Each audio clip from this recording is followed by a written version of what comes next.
Star Network is here. Hold no punches. I'm real revolutionary right now. Support this man, Black media. He makes sure that our stories are told.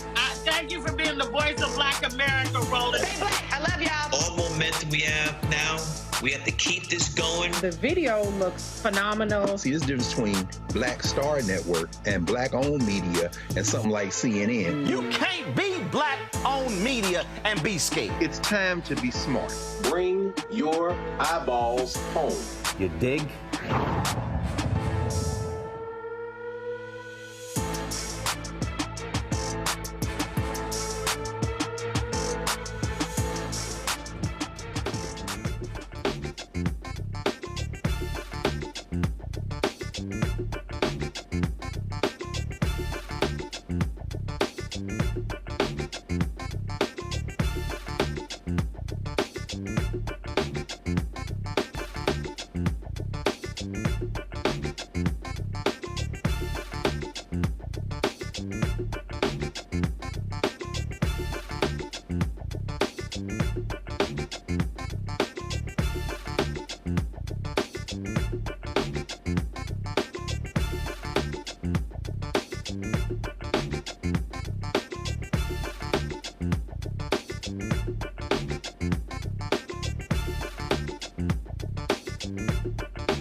Today is Friday, October 11, 2024. Coming up on Roland Martin Unfiltered, streaming live on the Black Star Network.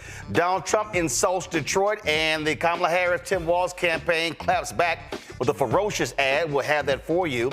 President Barack Obama calls out black men who refuse to vote for Kamala Harris. Black men call him out. We'll talk with a number of them, including actor Wendell Pierce. Also, the Department of Justice is going after Virginia when it comes to issues dealing with voting. Also, a federal judge in Georgia denies a request to extend voter registration for those impacted by Hurricane Helene. Also, the DOJ is suing the city of South Bend, Indiana for discriminating against black and female police department employees. Plus, the parole request for the white cop who killed Botham Jean has been denied. Folks, it's a lot we're going to be talking about, including folks who want school choice to be a part of this education conversation in this presidential campaign. Lot to get to, plus we'll have a simulcast on News Nation. It's time to bring the funk. I'm Roland Martin Unfiltered on the Black Star Network. Let's go. He's got whatever the biz, he's on it.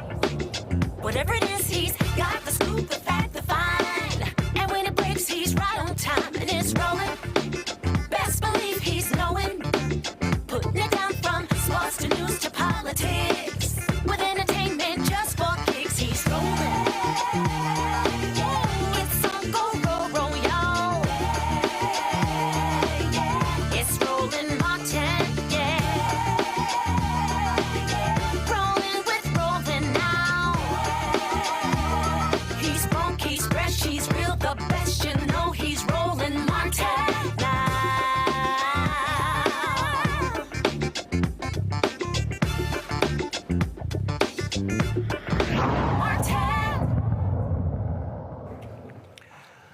Yesterday, Donald Trump spoke at the Detroit Economic Club and insulted the city of Detroit.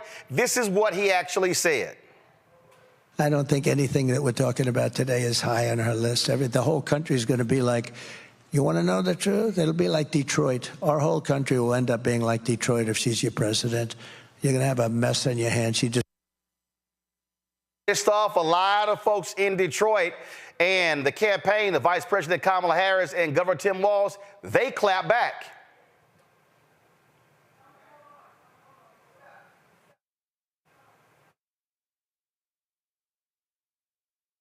So the video's apparently stuck. All right, let's go. Play it. Detroit waving the white flag, the city filing for bankruptcy. That our best days were behind us. That living here is like Living in hell. But you know what we said? We said, F that. We rebuilt ourselves. We looked out for each other, got our hands dirty, and put in the hard work. And this guy, he don't know anything about that. We are a city of winners, of up-and-comers, of builders, the Motor City. Bigger and better. Here, we believe in freedom. We don't bow down to nobody, and we never will. And so what Donald Trump doesn't understand, or care to learn, is that when he said our whole country will end up being like Detroit if she's your president, that he should be so goddamn lucky. I'm Kamala Harris, and I approve this message. Now that's a damn ad. That's how you clap back. In fact, run that shit back. They said we were dead. Detroit waving the white flag, the city filing for bankruptcy. That our best days were behind us. That living here is like Living in hell. But you know what we said? We said, F that. We rebuilt ourselves. We looked out for each other, got our hands dirty, and put in the hard work. And this guy, he don't know anything about that. We are a city of winners, of up-and-comers, of builders, the Motor City. Bigger and better. Here, we believe in freedom. We don't bow down to nobody, and we never will. And so what Donald Trump doesn't understand, or care to learn, is that when he said our whole country will end up being like Detroit if she's your president, that he should be so goddamn lucky. I'm Kamala Harris, and I approve this message. Man, that's what I'm saying. Michael Imhotep hosts African History Network show out of Detroit. Matt Manning, civil rights activist, civil rights attorney out of Corpus Christi. And joining us in studio, Mondale Robinson, principal of the Black Male Voter Project and also mayor of Enfield, North Carolina. That's what I'm saying, Michael. That's how you fire back when somebody comes to your city, insults your city, and you come right back saying, hashtag team whip that ass is ready for you, Trump and Vance. Absolutely. Come out and vote to make sure that the traitor-in-chief never becomes president again, okay? People in Detroit were furious when this happened, Roland. I posted about this on social media yesterday. I said, Detroit, come out and vote and make sure this convicted felon, con man, traitor never becomes president again. What Donald Trump is trying to do is to galvanize white suburbanites around Detroit to come out and vote. And he's saying that America is going to be like Detroit in the past, okay, that was disinvested, where you had high poverty rates, things like this. Detroit is one of the greatest comeback stories in this country. Detroit is not perfect. I'll be the first one to admit it. But homicides are down. A lot of major crimes are down. Investment is up. The population is just increased by 1,800 for the first time in decades. Mayor Mike Duggan has responded back to this, and I'm not a fan of Mike Duggan. I ain't vote for him any of the 3 times that he ran, but he responded on Instagram. He put out a video refuting this nonsense from Donald Trump. Donald Trump is sick, and he's scared of losing. He's scared of going to prison. This should be a clarion call to not just African Americans across the country, but anybody who's going to be negatively impacted by his policies like Project 2025 and Agenda 47 to vote to stop him and vote to put somebody in office competent and whose policies will benefit you, which is Kamala Harris. Matt, if those largely white business leaders who were sitting in the audience, somebody should have stood up and said, oh, hell no, you're not going to insult our city. And there should have been a mass walkout for what that man had to say about Detroit. Yeah, they absolutely should have. And I think Michael's right. I think that's what he's probably trying to do, is not only galvanize people in the suburbs, but play whiteness and the fears. I mean, that's what it comes down to. Facts for this administration, or rather this campaign, don't matter. Fear is what matters. That's why they're out trumpeting stories that have been, debunked regarding people eating pets and all kinds of stuff in Ohio that we know is not true, that's because they're leveraging people's fears. And I think what's especially interesting about this is that this is in Michigan, which is a battleground state. So it seems like the last place you want to go is to a state you absolutely have to win the presidency and insult the people in the biggest city in the state. It makes no sense. But that speaks to just the idiocy of this campaign and how they're playing this. But it's about whiteness is what it is. And they're trying to leverage, white fears, essentially. Yeah, let's remind people here that it was Donald Trump in 2020 who attacked black voters in Detroit, Atlanta, Philadelphia, Milwaukee. In addition, according to Jack Smith's recent filing, go to my iPad, one of the officials with Donald Trump literally said, let's make them riot. A Trump campaign operative said, let's make them riot. Let me come back to me. I lost the page here. Let's make them riot in Detroit. Yeah. Let's make them riot after he lost the election. And so right there, that says all you need to know about how they feel about Detroit and black folks. Yeah, I mean, listen, Roland, if we're being honest, it's not just Detroit. It's not just Wisconsin. It's not just the battleground states. Donald Trump don't care about black people anywhere in the world. And he told us that when he said we were descendant of people from S-hole countries. Plus, Donald Trump has a long history, even before I was born in '73, when he first came onto the scene, of hating black people. We couldn't rent from him.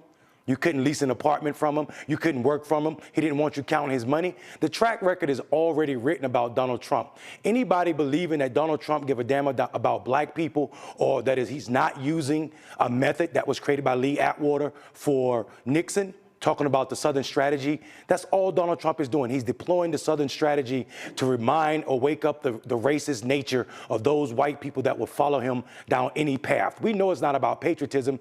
Hell, they try to take over the Capitol. We know it's not about backing police officers. They want to defund the police. We know it's not about democracy because they actually want to do away with the Constitution, and Donald Trump himself said he'll be a dictator on day one. So it's not about any of that. All it's about is whiteness and people fear. The problem with Donald Trump is numbers just ain't on his side. Since 2016, nearly 40 million new voters have come online and 20 million baby boomers have left. That means more white people have left the voting roll than ever. So this old tactic of trying to scare white people is not enough. And we just need people to understand that in this moment. This is what the Detroit Free Press had. Go to my iPad. A new court filing in the Justice Department's criminal case against former President Donald Trump. And what it argues were his efforts to overturn the results of the 2020 election, said Wednesday that a campaign worker urged a riot to break out at what was then the TFC Center in Detroit as votes believed to be unfavorable to Trump were being counted.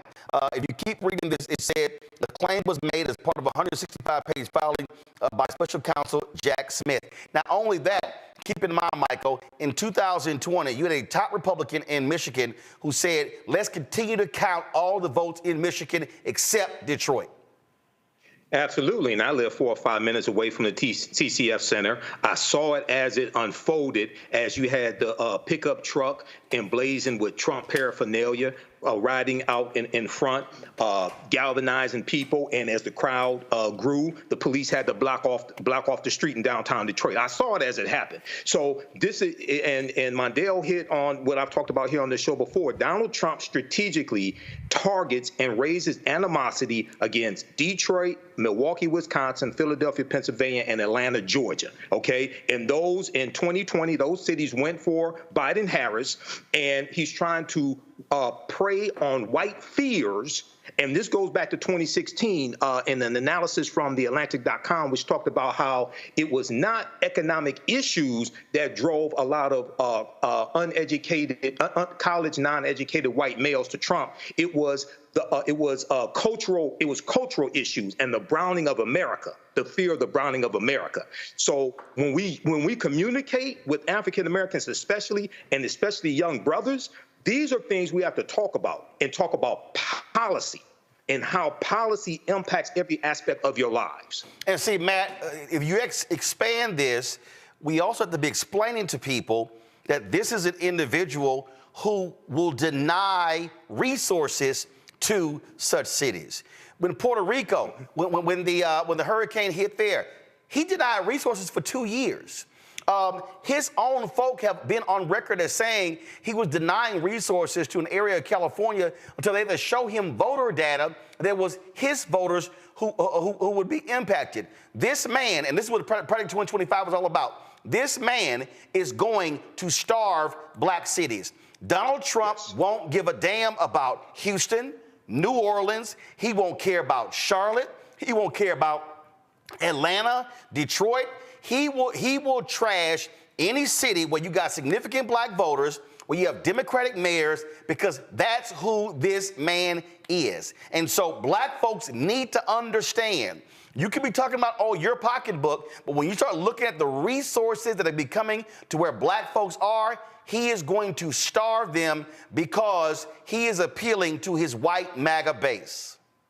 Yes, full stop. I'm so glad you said that, because that's a really astute observation. But that's not only Donald Trump. Let's be honest. That's what Republicans do around the country. They starve the black part of town. They don't give it resources. And then when that part of town has issues or becomes economically advantageous, they now do what? Go in and steal the land, gentrify, and call all the people there mongrels. I mean, that's a strategy we've seen across the United States. And the problem with this, especially to your point, not only is Trump going to deny those resources, and not only is he not going to be truthful about the denial of those resources, that denial of resources is going to be exacerbated in states like Texas, where Greg Abbott, who wants to be booty buddy with Trump, is going to say, I'm not accepting Medicaid dollars. I'm not accepting federal monies for all the people who need it in the state. All that does is make those kinds of denials that much worse in states like this, where your governor is going to do everything that he can to politically be top of mind to try to succeed Mr. Trump and to try to be a part of his closer entourage. We've seen that. Greg Abbott has done that. We know that.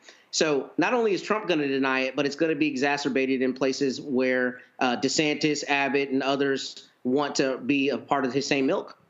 Mondale, this is what a tweet from one of your fellow mayors, the mayor of Detroit, Mike Dugan, he put out. Detroit just hosted the largest NFL draft in history. The Tigers are back in the playoffs. The Lions are headed to the Super Bowl. Crime is down and our population is growing. Lots of cities should be like Detroit, and we did it all without Trump's help. Yeah, listen, I mean, Roland, if we're being honest, this doesn't matter to anybody on that side. Trump followers aren't following him for truth. I mean, this guy told more than 30,000 lies. That's 20-some lies per day when he was in the White House. That is not the nature of what's going on here. These people are not following Trump because he is Jesus. They're following him because he's the new Jesus. He's a white Jesus that will push white supremacy above all issues and at any cost, regardless of what Americans we're talking about, but for white people. And you have to be a white person that loves white people. And I don't care if people are upset about that thought, but that's what we're seeing here. When you see someone willing to go to this length. I will say this, though. We don't need to talk or explain to black people what's happening with Trump. We see it. Black people know it. I think the world is missing what black people are saying, especially the young brothers. Young brothers aren't saying that they discount progressive ideas. They're just saying that the tactics that we use are not beneficial to their life or how they are reached. We see this because every election cycle since Donald Trump's come on the scene, black men have shown to be more progressive. 2020, Trump got less of the black male vote than he did in 2016. 2022, we saw more black men voting progressive. In 2023, we saw something that we never thought we would see. In Ohio, black men outperformed everybody on women's right to choose. The closest demographic to us were black women, and they were 8 percentage points behind us. We even voted more for women's right to choose than we did for the legalization of marijuana. So what I think I'm hearing is people are afraid because of Donald Trump's tactic. That means they're working even on some of us, because I know to believe that black men don't understand what's happening right now with Donald Trump is to say that we're living in silos, and black men just ain't. We're at the bottom of all social markers, man. Well, bottom line is this here. What I need black folks to understand is when Donald Trump is sitting here lying, and when he rolls out certain black people and he says that, this rapper or this rapper, when you got a Kodak Black who's of Haitian descent saying, I'm still going to vote for Trump after what that man said about Haitians, that tells you right there the kind of person that you're dealing with. And so what our folks also have to understand this ain't a moment where you sit on the fence. This is not a moment where it's like, well, you know what? And I hear this all the time. Well, both parties, they really are the same. Actually, they're not. And in a moment, we're going to play my interview with Wendell Pierce. I need people to understand, even when we're having this conversation about both parties, the issue is not party.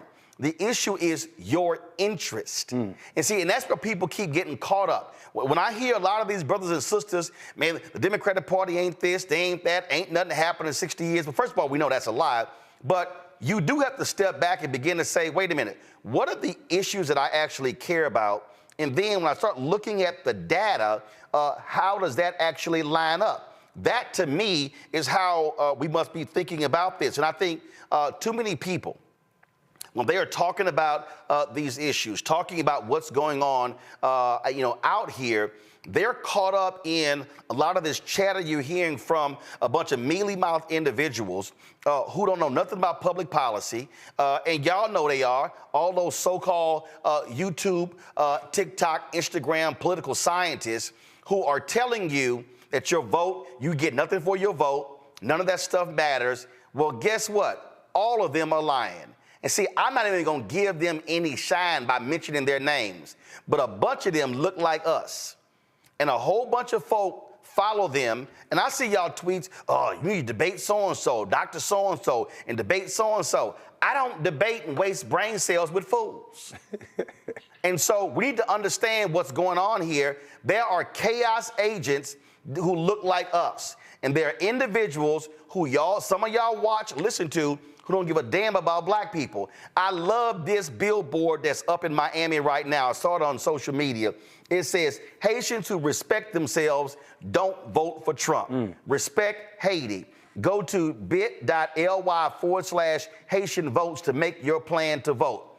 I love that because that's saying you don't vote for somebody who disrespects your people. And black folks, that includes us. Gonna go to break. We come back. We're gonna talk about black men, the truth about black men and voting.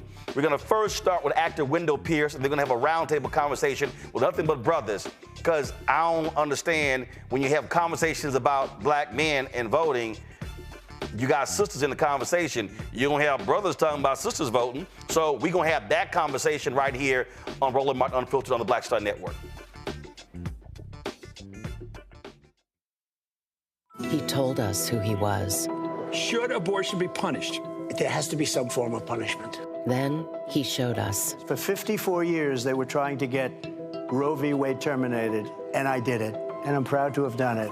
Now Donald Trump wants to go further with plans to restrict birth control, ban abortion nationwide, even monitor women's pregnancies. We know who Donald Trump is. He'll take control. We'll pay the price. I'm Kamala Harris, and I approve this message.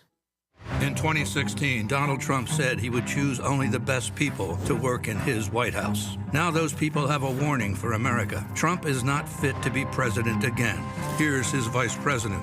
Anyone who puts themselves over the Constitution should never be president of the United States. It should come as no surprise that I will not be endorsing Donald Trump this year.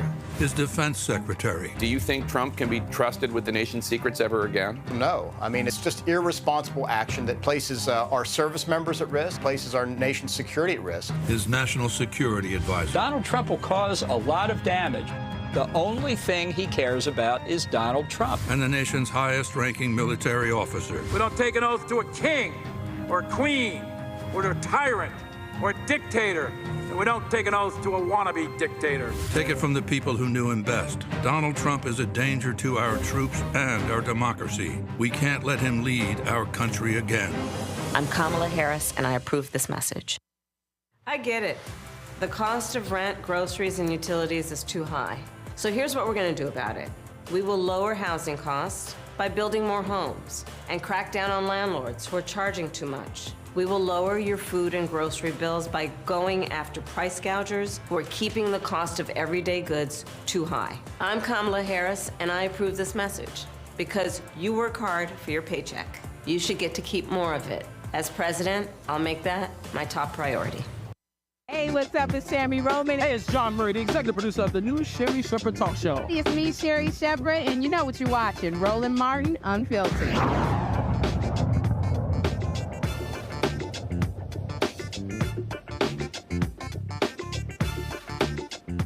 All right, folks, welcome back to Roland Martin Unfiltered. Yesterday, former President Barack Obama was in Pittsburgh speaking on behalf of the Harris campaign, a big rally last night. Before that, he visited a campaign office and said some things about black men voting for Vice President Kamala Harris. I'm going to play some of what he had to say. Watch this. I'm going to go ahead and just speak some truths, if you don't mind. Yes. Because my understanding, based on reports I'm getting from campaigns and communities, is that we have not yet seen the same kinds of energy and turnout in all quarters of our neighborhoods and communities as we saw when I was running. Now, I also want to say that seems to be more pronounced with the brothers. So if you don't mind, just for a second, I'm going to speak to y'all directly and say that when you have a choice that is this clear, when on the one hand you have somebody who grew up like you, knows you, went to college with you, understands the struggles and pain and joy that comes from those experiences, who's had to work harder and do more and overcome and achieves the second highest office in the land and is putting forward concrete proposals to directly address the things that are vital in our neighborhoods and our communities, from housing to making sure that our mothers and our fathers and our grandparents can afford medicine, and making sure that we are dealing with prices that are too high and rents that are too high, and are committed to making sure that we maintain the Affordable Care Act. So everybody's got to help it. All right, so, boy, that caused a big reaction. Actor Wendell Pierce actually tweeted this. He said, awful message. The party has to stop scapegoating black men. Black men aren't the problem. White men and white women are. No other group votes at 87, 90% for Dems, but black folks, men and women. That is a false flag. Black men voting for Trump is insignificant. This accusatorial tone will make some black men stay home, which is worse. Black men are questioning our party to find out what their loyalty for decades earns them. That's good. That's healthy. Democrats have the record to stand on and should embrace the challenge. But after touring this country, specifically engaging black men, I will not let my party leaders speak condescending towards them. I talked to Wendell Pierce this morning, and this is our conversation. All right, Wendell, let's jump right into it. I was traveling yesterday. I was in Pennsylvania. I saw the back and forth, the people out there commenting, and then on what President Obama had to say last night in Pittsburgh. Then I saw your comment. I've been covering the story a lot. Just explain why you made it clear that's not the right message you want to be articulating right now to the brothers who are on the fence. Well, you know, I've been out there ever since the convention in Chicago. I made it a point to lean into the messaging to black men. I've been going around the country. I just got back from Arkansas. I made it a point to go to Milwaukee, to go on a barbershop tour, literally a barbershop tour. It's a part of the campaigning going all the way back to the 2012 campaign. And I thought it was a great idea if that's where we could go into black communities, assemble black men around my support for Kamala Harris and why I'm supporting this campaign, and to answer those questions of the men who say, why are you voting Democratic? Why have you been a part of the Democratic plantation for so long? Because I felt as though we had receipts. we had reason to support the Democratic Party. Everything we love about the United States government came from the Democratic Party, going all the way back. So I feel as though the campaign should lean into those questions. But the way to answer those questions is to say, vote for your best interests. Don't even consider the candidates first. First, consider what you want out of your out of the candidacies and the campaigns, and that is the best way to approach Black men, right? Especially, and what I found going around the country on this barbershop tour was, man, I appreciate the fact that you came here first, and then I just wanted someone to hear my grievance and hear what I want. And then I always said, consider what you want, vote for what you want, and I'm confident that Kamala Harris will be your choice. That's the way to approach it.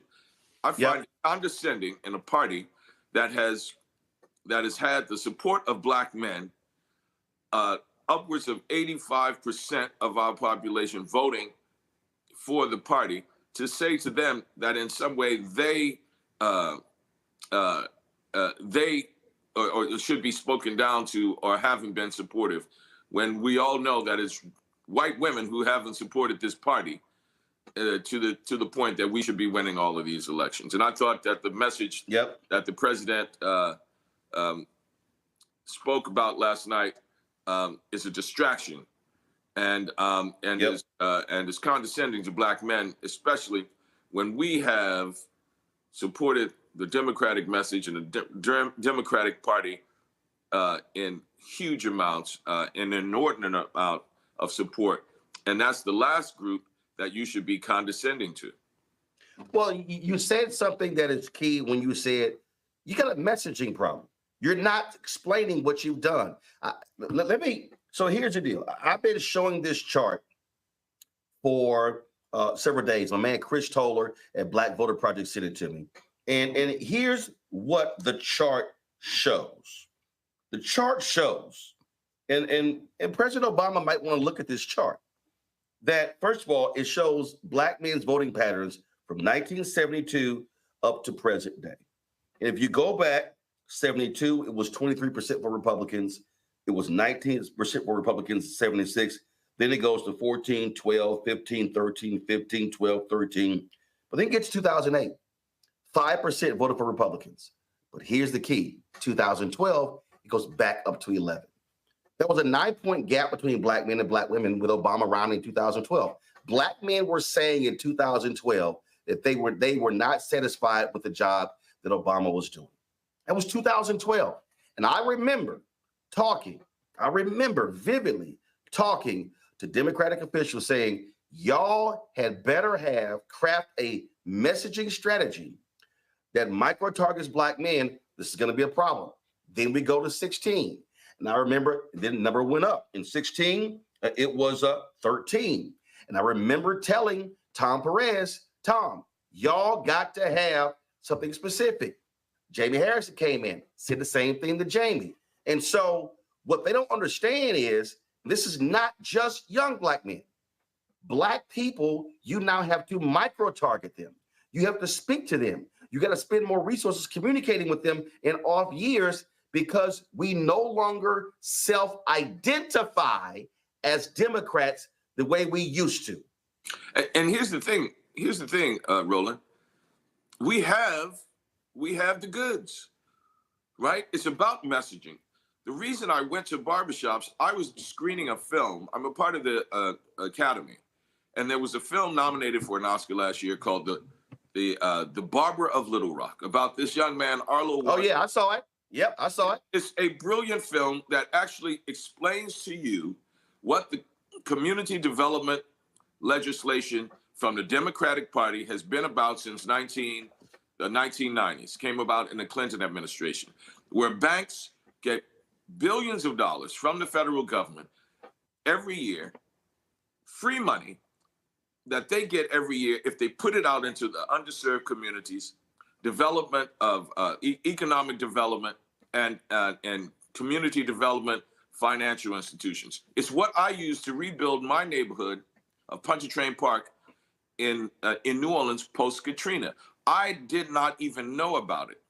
until that crisis came about. When I discovered that and realized that banks then get money from the federal government the next year if they score high points of putting the money out. It has been one of the most successful programs to rebuild our communities, to have community development happen in our communities. And cities are using them because we now have come to understand it as being community development block grants, right? Cities use them all the time. But Arlo Washington used it to create a bank in his community, underserved, hadn't been there for years. I used it to rebuild Pontchartrain Park. It is a part of what people are asking for. When I go on the tour in the barbershops and I explain to them what I did, what Arlo did, show the film, they're like amazed. I never heard about this. Community banking, banks have retail, commercial, and then community banking now.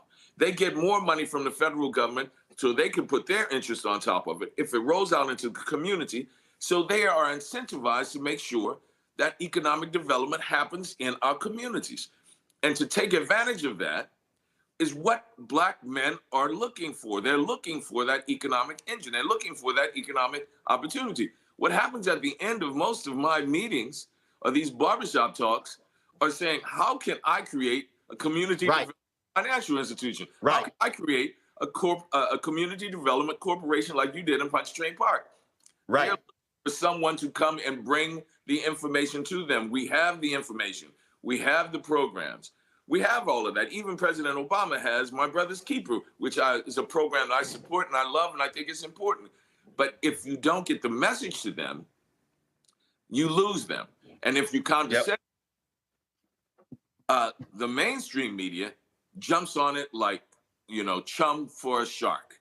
That's all you're hearing about today. President Obama gave a great speech yesterday, but all you're hearing about is, oh, you see how he chastised those Black men? You see how he put them in place? I had to tell the Lincoln Project. I did a thing for them last. Yeah, I know. I read the video. I read it on the show. Right. There was a line in there that I had to check them. I said, hey, here's the deal. They said, hey, man, you haven't been around Black men. Black women have been the ones holding down the community, And I said, no, that's a racist trope. We're going to take that out. And you shouldn't believe that. And people, it reinforces that racist trope that Black men are abandoning their community, right? That they don't want to be there, that they're going to abandon their sister, right? When we all know from day one, when she came into this race, Black men have been supportive of her. The ones who are not supportive are the ones who are on the fence, are the ones who are saying, come and talk to me. Come and bring me the message and show me the goods. We have the goods, we have the receipts, we have the campaign, but most of those brothers don't know about it. And like you said, Roland, it's a messaging problem. So I was a lot that you said there that you nailed it. I go back to the Doug Jones special election in Alabama. And I remember when it was over, all the stories were Doug Jones won because of Black women, because 96% of Black women voted for Doug Jones. But guess what? 92% of Black men voted for Doug Jones. Right. So I was like, you can't leave that out of the story.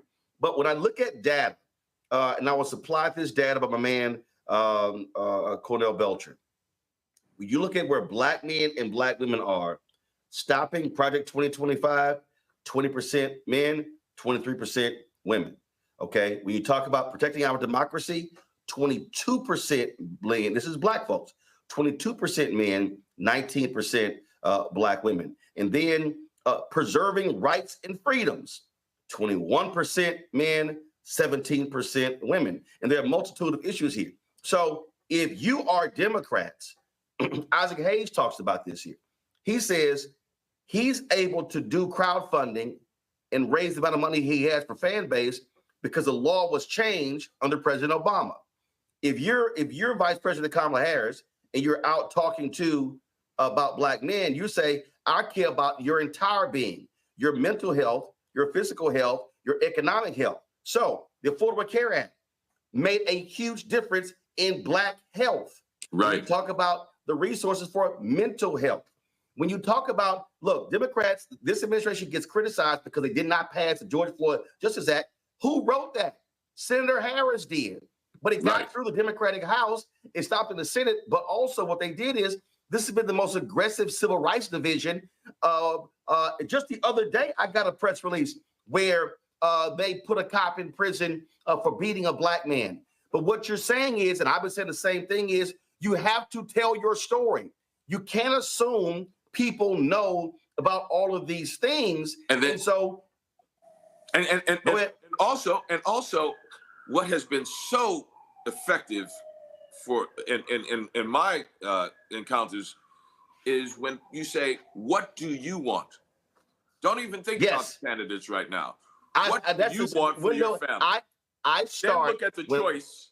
Look at the choice. There you go. I'm confident you pick our side. Whenever I encounter people, Wendell, when they say, man, I don't know, I go, what are the three things you care about? Because one, I need them to articulate that. And then when they say 1, 2, 3, I then say, this is where she stands on this. This is where most Democrats stand on this. This is where Trump stands on this. Republicans stand on this. And now here's your choice. So if you tell me I want to combat white supremacy, I'm going to say Republicans voted against the bill after 10 black people were killed in Buffalo to root out white supremacy in the military and police department. Absolutely. That was a bill by Jamal Bowman. It's a fact. It's right there. It's on the record. Donald Trump is going on a tour saying we're going to rename our bases after these Confederate generals. We're going to go back to the name. He was at Fort Liberty the other day saying this will be Fort Bragg again. The crowd erupted. And they erupted. So it's really important. Also, there are those who do not have our best interests at heart, and that's in the mainstream media too. As much as they claim, the mainstream media is liberal, this liberal bastion of manipulation. President Obama was so brilliant yesterday, but I was at work. The only thing I heard about was that he chastised black men. Black men. There you go. Point. He told black men in their place. It was all over the news, and it reminded me of the speech he gave at Morehouse. At Morehouse, yep. Right. Yep. I knew you were going there. Every opportunity they're going to look for to put that wedge in there, to disrupt, to destroy, to promote this idea of black men aren't going to college, aren't having their own business. I literally went to bed last night, Roland, and I said, hold on. Let me see if there is some validity there. I can't think of the brothers. And I am on a stream with a whole bunch of black Republican men, right? Young and old. And actually right now, more than any other time, they're voting for Kamala Harris. They're like, hey man, no, now it has gone too far. You know, they used to hold their nose and take those tax cuts, right? That's what it was all about. And now even the eldest black Republican on that thread I'm on is saying, I'm done with this. I'm done with him. We'll be able to do it. I'll take that corporate tax cut because it's close to the grand bargain that Obama had anyway, right? There's no details. The grand bargain had a corporate tax rate of 25%, right? Trump has 21%, just 4% more. And they got rid of Boehner, right? They got rid of Cantor because he did, they did the grand bargain. She has said, put it out there, 28%. Corporate rate of 28%, and then lower the rate of taxes on the middle class. And that's how we'll be able to fund everything. And I was talking to a brother who's a business owner in Houston, and we discussed that. And he said, hey man, you know, that loan tax rate put $500,000 more in my pocket. And I said, okay, well then what you should then be lobbying for, you should be saying, okay, Vice President Kamala Harris, if you do that, put a dollar amount on that corporate tax rate. Say any business that below $50 million, stagger it. You should say, if you are a small business and you do 50 million or less in revenue, you should pay the lower tax rate. Anybody over 50 should pay the higher, because 95% of all Black-owned businesses are have $5 million in revenue or less. Right. And I said that's one way for you to do it. And he was like, you know what? That's an absolutely good point. And then just briefly, yeah. You look at the other side, and his whole thing is tariffs. I cannot believe how many people don't understand that tariffs is a tax on the American company that's bringing the Chinese goods in, right? Most people don't understand that. They hear, man, I'm gonna put the tariff on this Chinese goods coming into America. And it sounds like, boy, Donald Trump is gonna stick it to the Chinese. Right. But actually, the transaction has already happened, right? Whoever the importer is in America, the transaction, Chinese have made the product, they got paid, they're sending it over, and the importer is the one who pays the tariffs. So you're sticking it to the American company that is paying for the goods. And that's a messaging thing too, right? That's right. And that's the thing, as awful as he is, that Donald Trump is good at, because most people think, well, because I guess they just haven't, taken civics, or we went to high no, they haven't. Years ago, right? And you say, man, he's sticking it to the Chinese with the tariffs. And I'm like, no, man, you're sticking it to me. I'm the one bringing it in, right? It's the import, the American company bringing it. So that's just a tax on you. And that's how the Republicans have always used taxes, messaging again. Come to Florida, come to Texas, no taxes, right? You could come, make your money, your business, your income, and we won't tax you. But then you buy that house and your property taxes up here. They make it. Oh, trust me. I know, because I just got my property tax bill the other day for my house. For my house. So, Black Star Network. For my house in Texas. I literally just got it 3 days ago. So trust me, I know that. Black Star Network, you come down to Texas, you won't have to pay any state tax. Where's your office? Let me pay. You're going to pay some property tax there, though. So, that's the messaging thing. That's the messaging thing. I said the other day, close this out, I said this the other day, that if I'm Vice President Kamala Harris, or even if I'm Democrat, I'm going to launch, we did that. And in fact, so last night when Obama was talking about, he was my economy. My deal is, and I jokingly use the example of Wesley Snipes in Jungle Fever, when he was quitting, when he was going through the office and was pointing out all his products. He was like, mine. My deal is, and Plies talked about it when he said, Joe, you got to brag on some stuff. My deal is, you stand up and say, we did that. We did this. We did that. We did it. We did that. We did that. We did that. And they voted against it.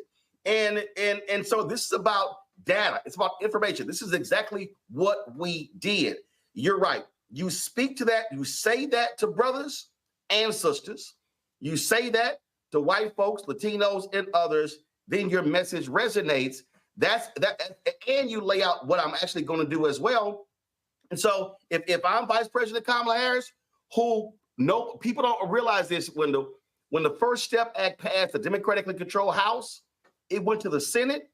It was Senator Harris, Senator Cory Booker, Senator Dick Durbin, Republican Chuck Grassley said, this bill ain't good enough. And they made changes to it. Again, so when Trump is taking credit, he's taking credit for stuff where they say, we did that. And so I would love for her to say, oh, there will be a Second Step Act.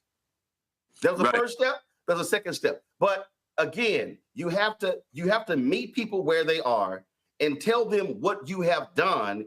And if they go, dang, I didn't know that, well, here's how you can get more information. It's exactly what you've been talking about. But if you do not talk to Black men, if you're not targeting them, if you're not messaging to them, then you're going to have all this craziness out here about, oh my goodness, how they're just running away. So I just think it's totally overblown. And guess what? Out of all of the groups, more white men and more Latino men are supporting Trump than Black men, and those are facts. Absolutely. And the fact is that we've lost these elections, right? We've lost these elections. Hillary and I considered when Biden was asked to step away, a point where we lost is because white women weren't supporting. Right? Boom. When you look at all the political science, we are still fighting for the white female vote. Educated, suburban white women are the women who did not put Hillary Clinton in the Oval Office. And I just saw the Pew study. I just saw it yesterday. White women still, it's at 50-45 Trump over Harris. Yes. Right? That's the data. That's the political science. And here's the thing. But you know, when something like this happens, it's an opportunity. The same day, Trump says to the people in Detroit in their face, God forbid you elect her, this country will look like Detroit. Just insulting them, calling them a shithole city, right? So I'm glad to hear that the campaign is going to Detroit to have a town hall. And I hope they also take that opportunity to say, all right, let me say something to you, black men. We're going to speak to you in a proper way. First of all, thank you for all the support you've given us for decades. And then we're going to show you what we've done. We did that. I'm going to start that with you, Roland. We did that. That's what we're going to call it.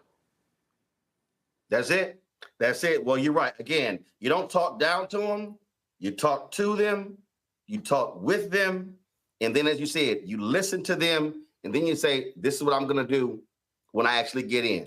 And this is what I have done. Right. Absolutely. Wendell, man, I know you're working. You're out there working. You're working. Plus, you're also working out there with this election. I certainly appreciate, man, you out there. We are in the middle, and I just want to say we are in the middle of the election right now. The election is happening now. November 5th is the end of it.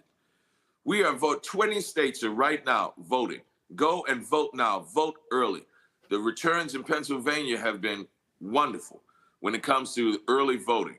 You know, hundreds of thousands of Democrats have already voted early, and only tens of thousands of Republicans have voted. And that's a sign. That's a real good sign. So I'm from Louisiana. I'm letting everybody know next Friday, October 18th, we start voting. The election starts October 18th. So let's get out there and vote, black folks. Get registered and then vote. And that's why I decided to wear today. My black job is voting. Absolutely. Wendell, I appreciate it, my brother. Thanks a lot. I appreciate you. Thank you, Roland. All right, folks, quick break. Come back. I'm going to be live on News Nation and Roland Martin Unfiltered. Then we're having our Black Male Conversation right here on the Black Star Network. Bob and I both voted for Donald Trump. I voted for him twice. I won't vote for him again. January 6th was a wake-up call for me. Donald Trump divides people. We've already seen what he has to bring. He didn't do anything to help us. Kamala Harris, she cares about the American people. I think she's got the wherewithal to make a difference. I've never voted for a Democrat. Yes, we're both lifelong Republicans. The choice is very simple. I'm voting for Kamala. I am voting for Kamala Harris.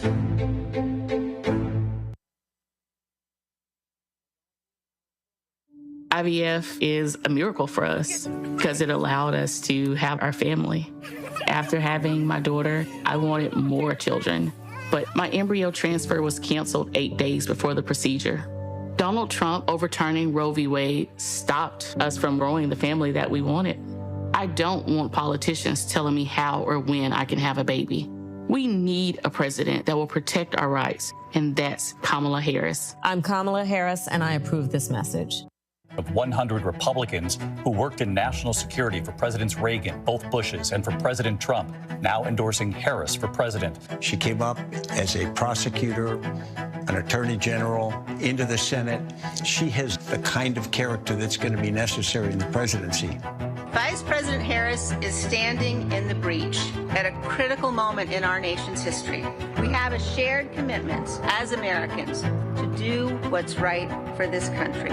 This year, I am proudly casting my vote for Vice President Kamala Harris. Former generals, secretaries of defense, secretaries of the Army, Navy, and Air Force, CIA directors, and National Security Council leaders under Democratic and Republican presidents, Republican members of Congress, and even former Trump administration officials agree there's only one candidate fit to lead our nation, and that's Kamala Harris. I'm Kamala Harris, and I approve this message. Hello, I'm Paula J. Parker. Truly proud on the Proud Family. I am Tommy Davidson. I play Oscar on Proud Family, Louder and Proud. Hi, I'm Jo Marie Payton, voice of Sugar Mama on Disney's Louder and Prouder, Disney Plus. And I'm with Roland Martin on Unfiltered.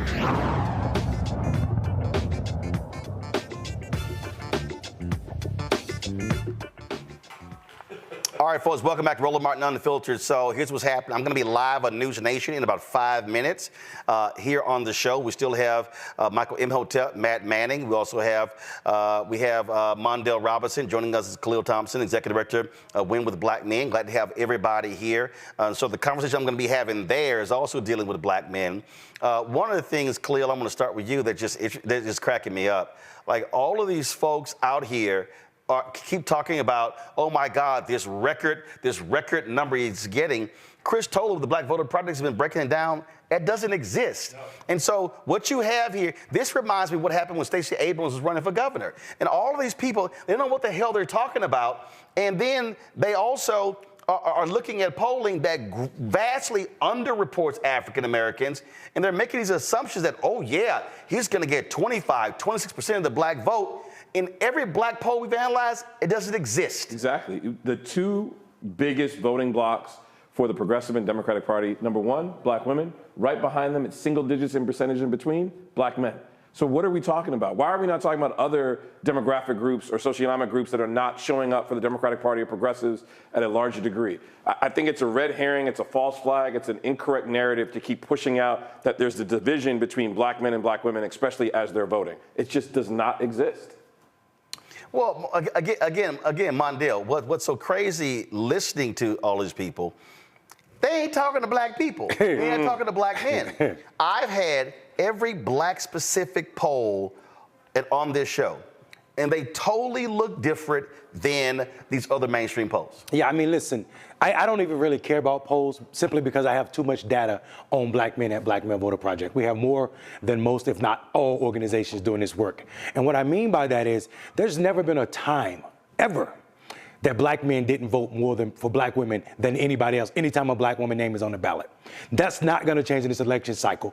And in recent history, Republicans have never got more than 8 to 12% of black men vote. That's not going to change in this election cycle. I've said it earlier, I'll say it again.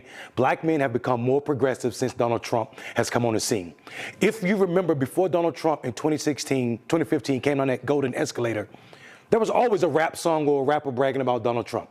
The only rap song that's from real rappers, not the ones that he fabricated, the real rappers about Donald Trump has been F Donald Trump by Nipsey Hussle. That's the last rap song you heard about Donald Trump. People don't know or have intimate relationship with black men. That's why they're talking about this. Even Barack Obama made this misstep. If you heard what he said, it was absolutely ridiculous. Right. He said two things that are absolutely untrue. He said, I don't see the energies and turnout for Kamala Harris that I've seen for me. There's not been a chance to have turnout. There was no primary for Kamala Harris. Second of all, he's discounting what happened in 2012, where majority of black men that were registered to vote sat out his election. They did not turn out and go vote for him. That same number didn't vote for Stacey Abrams in Georgia, and here's what happened. Right. People start saying black men were sexist. I'm not discounting that. 1 second, Roland, because I got to go live to them. So go ahead. Go ahead. We'll come back. Let's do this here, folks. I'm going to come back to this here. So let's take their programming and then get ready to have this conversation.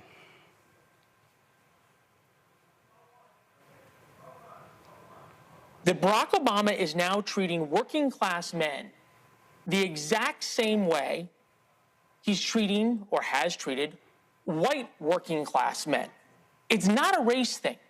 Politics in America have become realigned, not along racial lines, black, white, Latino. Hey, I lost but along IFB. class lines and education lines.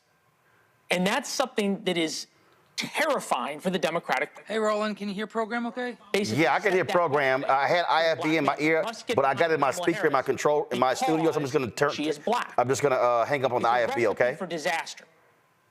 Democrats either don't know, don't care, or realize, and this may be the most important point, that they don't have a choice right now.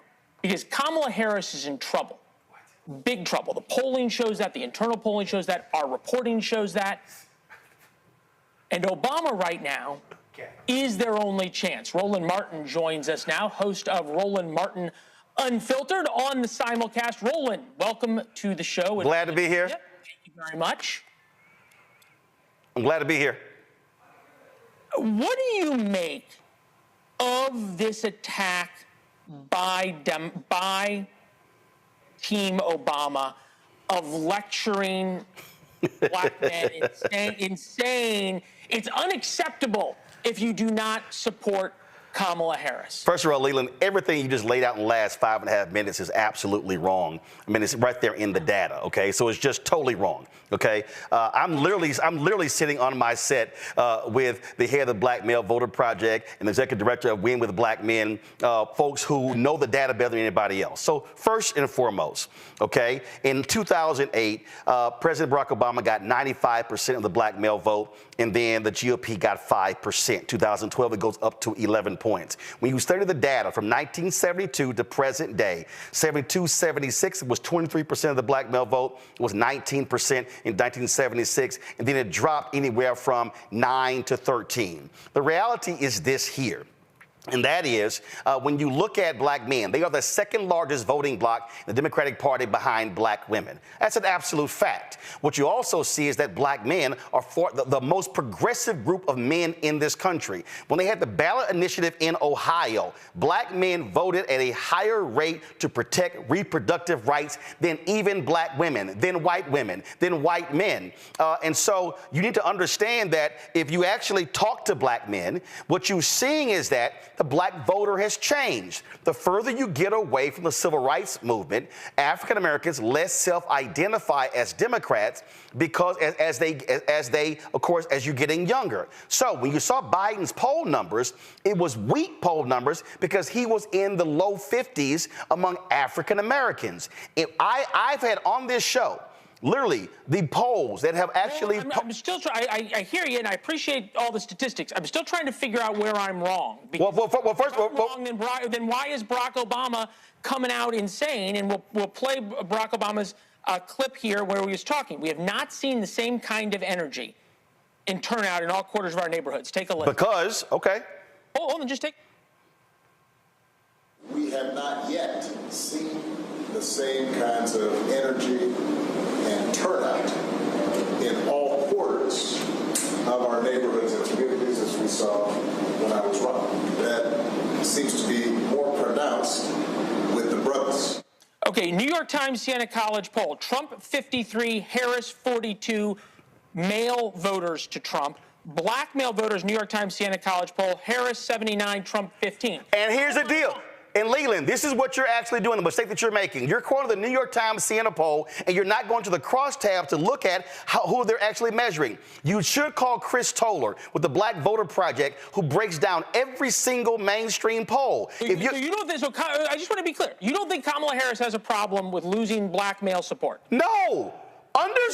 So then why is Barack Obama out there talking about it? What did you just, if you play the clip again, what did you hear him say? He compared it to his first election. You just heard me tell you it was 95-5. She got into the race 100 days ago. If you look at right now, the voting in Pennsylvania, young black women are up 248% because what you had on the Democratic side are young African Americans who were not feeling President Joe Biden. Vice President Kamala Harris has closed that gap in a massive way.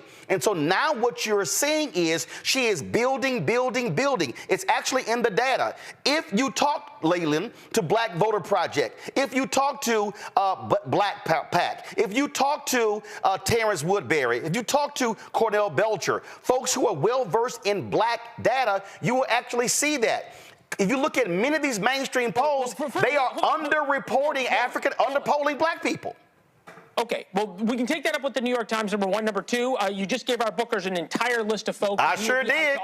And no, you did, and we'll be out to them. But I'm interested in talking to you first.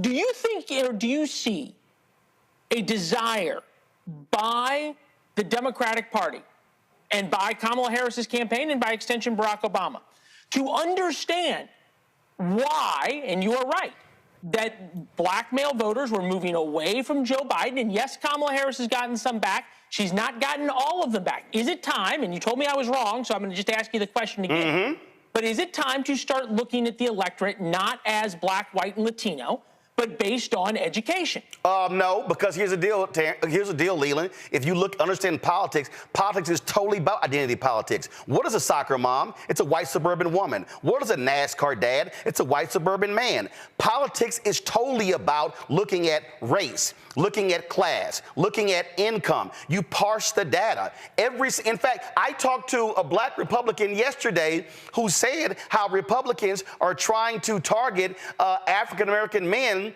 who were formerly incarcerated because of the First Step Act. So if Republicans are talking African Americans and they're talking black men and black women, don't you think Democrats are as well? That's the nature of politics. What you're seeing is, and trust me, you're going to see a rollout over the next several days of an intensive focus from Vice President Kamala Harris on many of these issues. And so listen, I'm going to be in North Carolina sitting down with her, interviewing her on Sunday. And so you have to understand what's going on here. And I'm telling you, as somebody who has a show that targets African Americans, 65% of my more than 1.5 million folks who are subscribed to my YouTube channel, they're black men. So trust me, I know what I'm talking about here. Okay. You're not going, I will put money down right now. You're not going to see, not even close, Trump get 20% of black voters. Okay, so, not even close. Okay. Not even close to 20%. Nope. What number would you see in a poll, and then I got to run, but I want a number from you. What number would you see in a poll of African-American support for Donald Trump in the swing states that would scare you? First of all, there's no number that scares me because not one poll have I seen it that poll black folks in significant numbers that exceeds 14%. Not one. Okay. And I've had 10 of them on my show. All right, there you go. We're out to all your friends, and obviously that interview on Sunday with Kamala Harris is going to be a must-see. We're looking forward to seeing that. We'll have you back to talk about it next week, all right? Appreciate it. Thanks a lot. Thank you. We appreciate you being with us. All of the above notwithstanding. All right, folks. Let's get back to let's get back to our show. And Matt, right there, what you saw again when mainstream media is fixated on a New York Times CNN poll. I'm going to say this again for everybody who's watching, but everybody who's actually watching. When Black PAC dropped both of their polls, only one mainstream show invited Adrian Shropshire on. When Higher Heights dropped their poll, only one mainstream show, and it was Joanne Reed's show. We had a reproductive rights organization drop their poll. Nobody invited them. The Leadership Conference on Civil Rights just dropped their poll. How many mainstream folks call them? 0. I can keep going. The fact of the matter is, Matt, when black people poll black people, and the entire poll is black people, Black Future Labs released a survey, and if I'm correct, they surveyed 211,000 black people.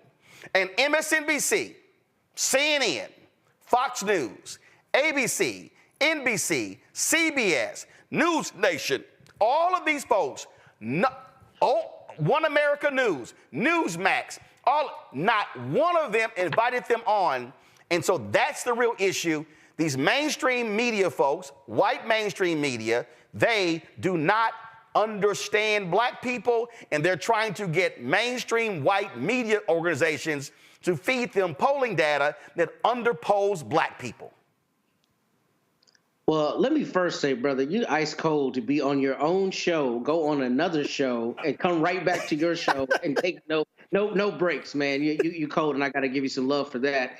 It was impressive what you did. But I think you're right, and I think on top of that, not only do they not reach out to these groups, they don't give those groups the credence of having the I guess, the statistical ability to give them results that are bona fide. And that's really the issue. I mean, if you look at Leland's response, you delineated 4 or 5 names immediately. And what was his response? Oh, you've given us names we need to look into. Well, if you have anybody on your staff that's doing basic work, they should be able to find that there are groups that are polling and have this data in a bona fide way and have it in a way that it can be trusted. Because as Mondale said earlier, I thought he said it brilliantly. He said, I don't trust the polls because I have the actual data. I know, what people are really saying because we truly have the data, but that data is not being reported because some of it is perfunctory, right? Some of it is they just want to make the point, like you said, this is about race, and they want to reference whomever they think gets the credibility in the public square as to their polls. But we know there are far more polls than Quinnipiac and all these others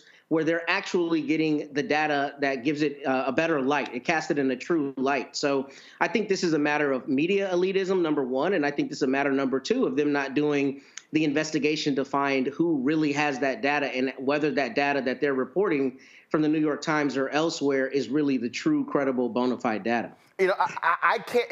In fact, I'm going to pull this up right here, Michael. This was on, let's see here. This was on, so October 2nd. Go to my iPad. October 2nd, latest results from Wave 2 of the Black Voter Project Survey offering insight into what's changed since Harris took over. This was an analysis of 2,400 black people. 2,400. Look at this right here. First of all, the second wave fielded July 27th through August 19th, included 1,621 respondents, 1,146 of which were recontacted after participating in Wave 1. The second wave also included an oversample of 475 respondents from 7 swing states: Arizona, Georgia, Michigan, Nevada, North Carolina, Pennsylvania, Wisconsin. Why is this important? These are all black. Right. And so if you want to have a conversation, News Nation, MSNBC, CNN, Fox News, ABC, NBC, CBS, OWN, Newsmax, and all y'all, about what black people think, how about you talk to the folks who only surveyed black people? Whereas the other polls, they got 150, 200, maybe 322 black people. Come on, man. Hold on, Michael, I'm coming back. Well, Roland, when he was teeing up that segment before he brought you on, I knew which direction he was coming from. I've been in media 14 years. I could tell he hadn't talked to any African-American posters, number one. Number two, what a lot of these mainstream media outlets are doing, and when you cite Siena Times, they're usually an outlier. So if that's who you're citing, I already know which direction you're going in. But what you have is a lot of mainstream media who are trying to drive ratings and capitalize on this story. And they're not bringing on African-American posters. You blew them away. If they knew, I think if they knew how much you knew before they brought you on, they wouldn't have brought you on because you totally blew up their whole spot. Okay. So what happens is a lot of these mainstream media outlets don't want to listen to African Americans when it comes to talking about our own community. What's happening here, I disagree with President Obama's approach. I kind of understand what he was trying to do. The main thing that really needs to happen is we have to talk policy and talk issues to African-American men and listen to them so we can explain to them how these policies impact their lives and tell them to compare these policies to Donald Trump, okay? Because it's binary. People, they should definitely look at Donald Trump's policies or his lack of policies and lack of specificity for his policies. So excellent interview, Roland. I just think here, Mondale, again, that what we're dealing with, we're literally dealing with lack of cultural competence. Yes. Bro, listen, not just in the interview I just watched, and I don't know how you do that and not lose your stuff, because ain't no way in hell I could have sat through that. Leland is out of his mind with all of this he's talking about. But what I want to do is I want to go back to that Obama interview, and this is what happened. He gave them a football in a time where we don't need to give them any precisely at all. What he did was he gave an opening, an alley-oop. So now all these people are talking about exactly. it, and as opposed to what the data shows. Right. No. Right. And let's be real clear. Obama should be challenging white men. Yes. Obama should be challenging white women. He should be challenging Latino men. Right. Because the reality is this here. When you look at a lot of these polls, even the NAACP survey that came out, those were brothers who hadn't voted in 2 or 3 elections. Exactly. So there's a difference between a likely voter, who they're talking registered voter, and a non-voter. Right. So let me break that down. That's an important fact, and that's what I was going to say about that poll. Here's why black voters, the Black Voter Project is so important as well. Yes, it's all black, but guess what? It's 2,400 people. Most of these national polls for 300 million voters is about that same size. Black people are 20% of the population, so they are absolutely catching what black people are feeling in that Black Voter Project poll. But what I want to say, though, also is there are 9.6 million black men that are registered to vote in this country. 9.6 million, right? Of that 9.6 million, 52% have not voted in the last 4 federal elections, or only 1, with the majority of them being non-voters. Non-voters. That is not a critique of black men. It's a critique of these tactics that we see that the brother is deploying, Barack Obama, in his point. What I meant by him giving him a football was he actually have people online right now, black women saying things to black men that are pushing back on the way he was talking to brothers. You have sisters saying, go call your mom and get a hug. Y'all are wet. Hit dogs will holler. It's not hit dogs will holler. We just said black men are the biggest supporter of this candidacy. Right. Out of everybody in this nation, and now you're tearing them down. If you look at how you form new habits based on the studies from MIT, the habit loop, you can't be using negative actions. You can't be, that's black vernacular for you. You can't be using negative actions thinking you're gonna motivate people who don't normally participate to bring out new behaviors. I am so ticked off that Barack made this kind of a stumble when he's the type of president that he was, and also black person he is. He did this with the beer garden, with Skip Gates. He did this at Morehouse. You and I met, Khalil, in 2007 on the Obama campaign in North Carolina. These type of missteps weren't happening this late in the game then. We can't afford to make them right now at all. And Khalil, here's something that, and again, let me be real clear. I don't want to make this all about Obama. Right. Because this is also about how do we reach those brothers. But go to my iPad. I'm going to need Obama to own up to something himself. In 2008, Slim.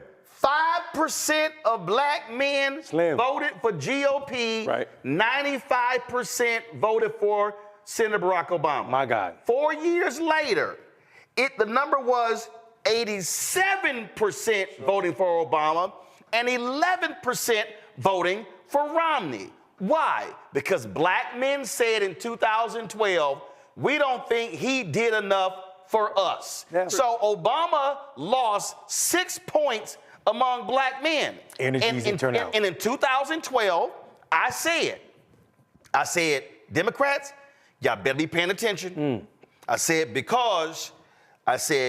that's a warning sign, because not only with that number, there was a 9-point gap between black men and black women, Obama-Romney. That's why when the 16 came, I kept telling sisters, stop saying this is misogyny. Stop saying this is sexism. Right. Because you got to go back to what happened in 2012. Right. And what you're seeing is black men are saying, just like young black women, they're saying, if you want my vote, you got to court me. You got to talk to me.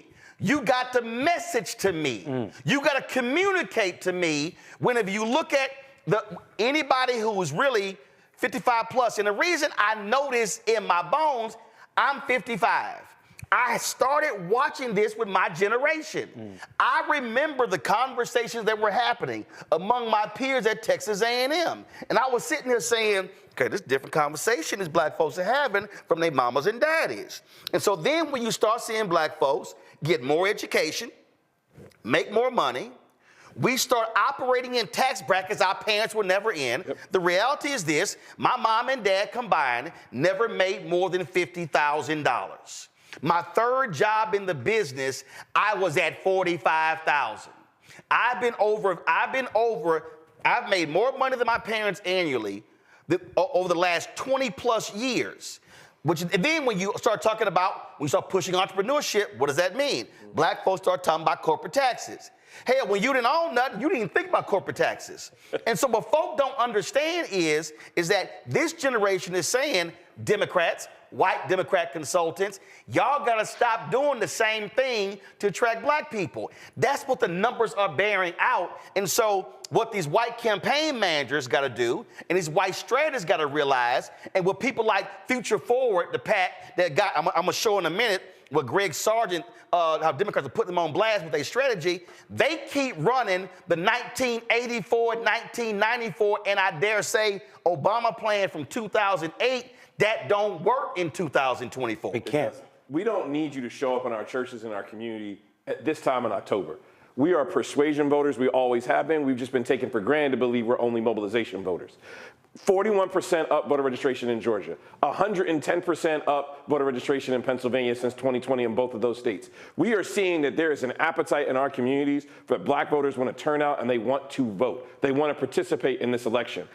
While I disagree with what my President 44 said, I appreciate that he's called us to task in this moment, because now the news cycle has only been about black men for the last 24 hours. If that can be a continued conversation, I am happy that we're talking about Terrence Woodbury, that we're talking about Black Male Voter Project, that we're talking about Win with Black Men, that we're talking about Black Men Vote, that we're talking about Black Men Bill down in Georgia and John Taylor, and the others that are meeting in YMCA community halls, church basements that are continuing to do this work. So yes, do I wish this was his moment, that he stepped out the wrong way and how he spoke to us? I still think it was important that in the comment he said yet. I think that's a very important word that was missed by a lot of reporters this morning. Right. He just hasn't seen it yet, which leaves open the door that, brothers, you have the opportunity to show up in this election in a very important way, and you still can.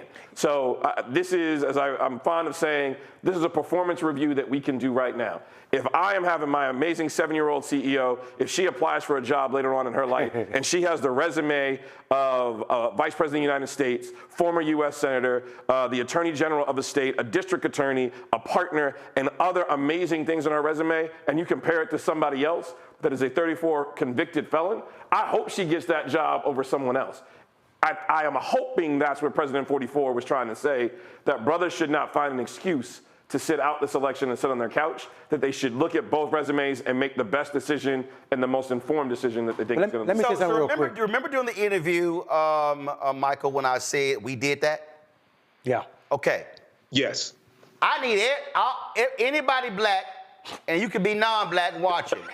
But I want y'all to understand we did that. So I sent an email earlier, and I said to the White House, I know what y'all doing with the DOJ. I know, matter of fact, we got a couple of stories for all these people who keep talking about, again, we didn't get the George Floyd Justice Act. Those things didn't happen, and they absolutely correct.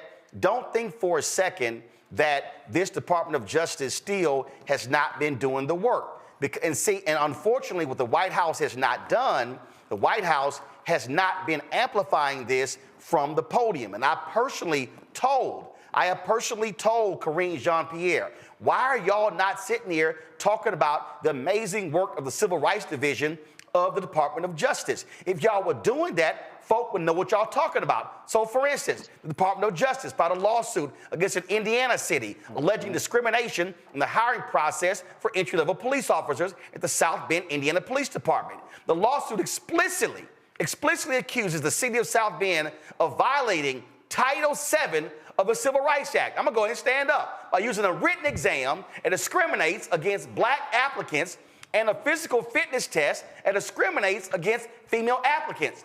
The DOJ's investigation found the department's written exam and physical fitness test did not meaningfully distinguish between applicants who can and cannot perform the position of entry-level police officer. Again, do y'all remember any of this happening when Donald Trump was president? How about this? In Georgia, a federal judge talked about he's not going to reopen the voter registration November's election despite disruptions. But guess what? The DOJ is suing Virginia for removing folks from the voting rolls. Yeah, that's actually happening. Let me also just remind y'all what's going on. So when I hit the White House, remember I said we did that? Go to my iPad. This is what I asked them. The lowest black unemployment rate on record.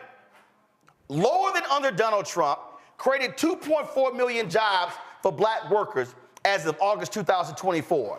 Biden-Harris can say we did that. 400,000 black children lifted out of poverty by increased SNAP benefits through updating the Thrifty Food Plan and continuing to call on Congress to restore the full expanded child tax credit.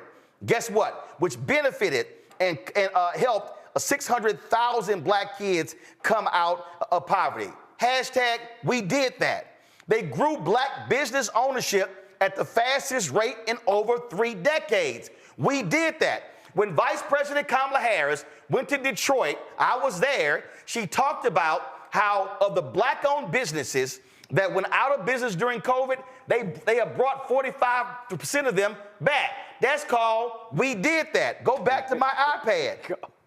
Under Biden-Harris, they tripled the number of SBA-backed loans to black-owned businesses. We did that. Awarded a record $10 billion in federal contracts to black-owned small businesses in 2023.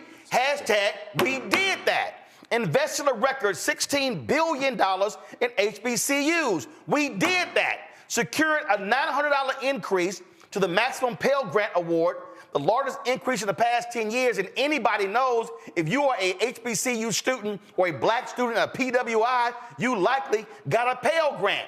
Approved the cancellation of almost $170 billion in student loan debt for nearly 5 million borrowers. And we know black people have a higher rate of student loan debt than anybody else. Hashtag we did that. Then I ain't done. Home appraisals. Yep. Rooted out racial bias in home appraisals and closed the black-white home valuation disparity gap by 40%. Why is that? Because you had black people who were owning homes, and you had white appraisals going in saying, "Oh no, your house is worth $300,000 when it was worth $500,000." And then the black folks tested them by taking all of the photos off the wall, the black art off the wall, removing the black DVDs, removing the black books and everything, and stripping all the blackness out. New appraisal comes in and appraises at $500,000. Why is that important? Because when you sell your house, you can sell it for $500,000 compared to $300,000, and now you can have a profit on that and now invest that. That did not exist. And y'all remember when I went on Patrick Bet-David's podcast, that right-winger out of Florida, he told me, yeah, I don't necessarily, that's anecdotal. No, that actually happened. Go back to my iPad.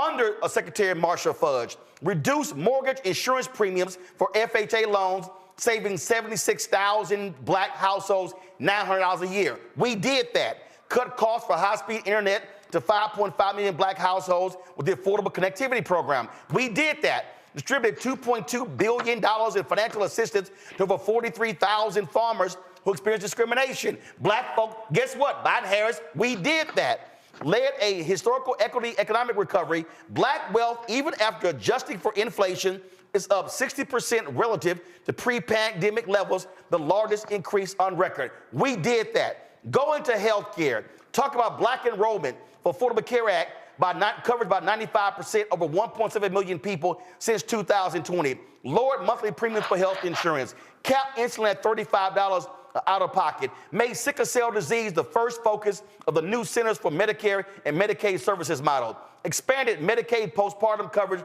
from 60 days to 12 months. Secured an additional $1.5 billion for Head Start. Delivered $1 billion to more than 40 states to increase the number of school-based mental health professionals. Signed 2 executive orders directing the federal government to address inequality.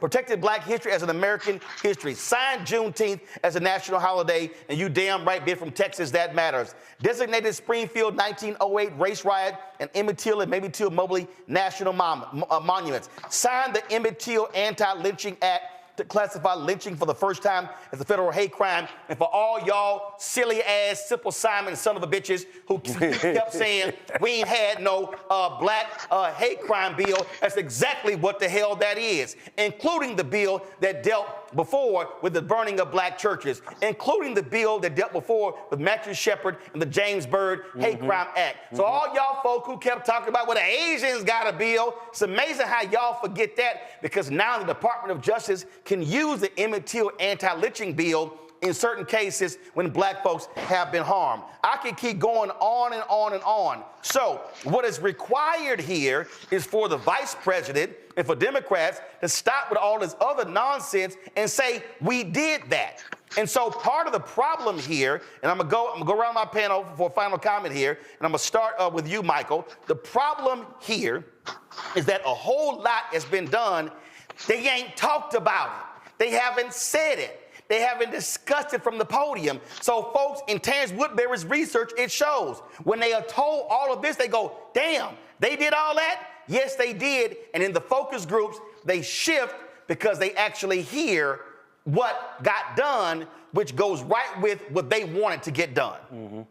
Absolutely. Now, this is what I've been talking about, Roland. Now, you're reading from the September 13th, 2024 fact sheet from whitehouse.gov. I got it right here. President Biden and Vice President Harris are delivering for Black Americans. It continues. It's even more than what you covered. This is documented evidence of how we're getting a return on our investment, a tangible, measurable return on our investment for voting for Biden and Harris. Now, you compare that to what Donald Trump is talking about. Compare that to what Donald Trump did during his 4 years in office. A punk ass platinum plan that he dropped 2 weeks before the election and forgot even existed. Go ahead. But hold on. Look at his 3 government shutdowns that happened in the first 2 years of the Trump administration. That third government shutdown was devastating for America, but especially for African Americans. Look at the fact that Donald Trump inherited a healthy economy from President Biden, which was really good yesterday when Biden took credit for it and said we had 75 consecutive months of private sector job growth. Okay, that Donald Trump inherited 4.7% unemployment rate. Donald Trump squandered a healthy economy, and he left office with a negative creation rate of jobs. He lost 2.5 million jobs, the first president since Herbert Hoover to do that in 1929 during the Great Depression. So we have the evidence. They need to break this down into videos, TikTok, Instagram, things like this, and also African-American social media influencers need to do the same thing. Talk about policy, how this impacts you and your communities, and compare that to Donald Trump. Hey, Matt, I'm going to go right here. Go to my iPad, Matt. House Republicans refuse to join Democrats in denouncing white supremacy. Of course. Yes. Even after 10 black people were killed in Buffalo, you had Republicans who refused to vote for the Jamal Bowens bill, also dealing with calling out extremism. Let me be real clear, y'all. That's Democrats and Republicans in the House. Those are facts, Matt. Yeah, they are. And, I think what they need to do, Michael stole part of what I was going to say about TikTok. I think, people these days digest things in a lot smaller bites than sometimes we realize. And I think we kind of can get a little echo chambery sometimes when we talk about issues. So I think they need to make them as digestible as possible and as quick, in succession as possible, like that ad you ran a couple weeks ago where they put together all of Donald Trump's sound bites about, I think it was race and just all the horrible things he said into a 1-minute ad where you just see, soundbite after soundbite after soundbite.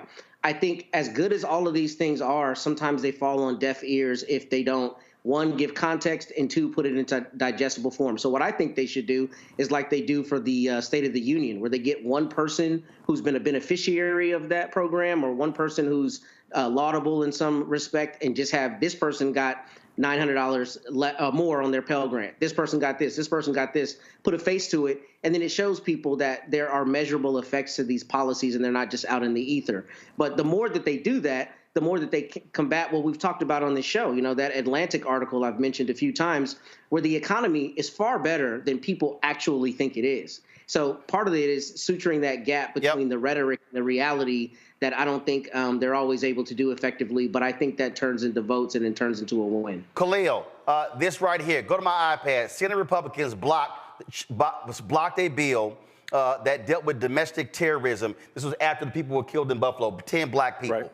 Okay, it failed in the Senate 47-47, but check this out. I need everybody to understand, because this ain't about, again, caping for Democrats, it's stating facts. It passed the House 222 to 203. One Republican, Adam Kinzinger, voted for the bill.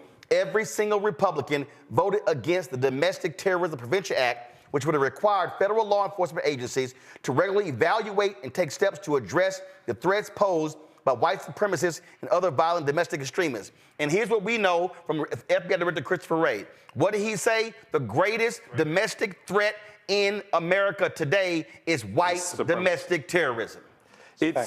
So I do want to stay on that point, but I don't want to forget that this is not about Democrats and Republicans of who you decide to vote for. It's about policy. About policy. FEMA, right now in Florida, Georgia, North Carolina, how many Republicans didn't vote for FEMA relief to go out?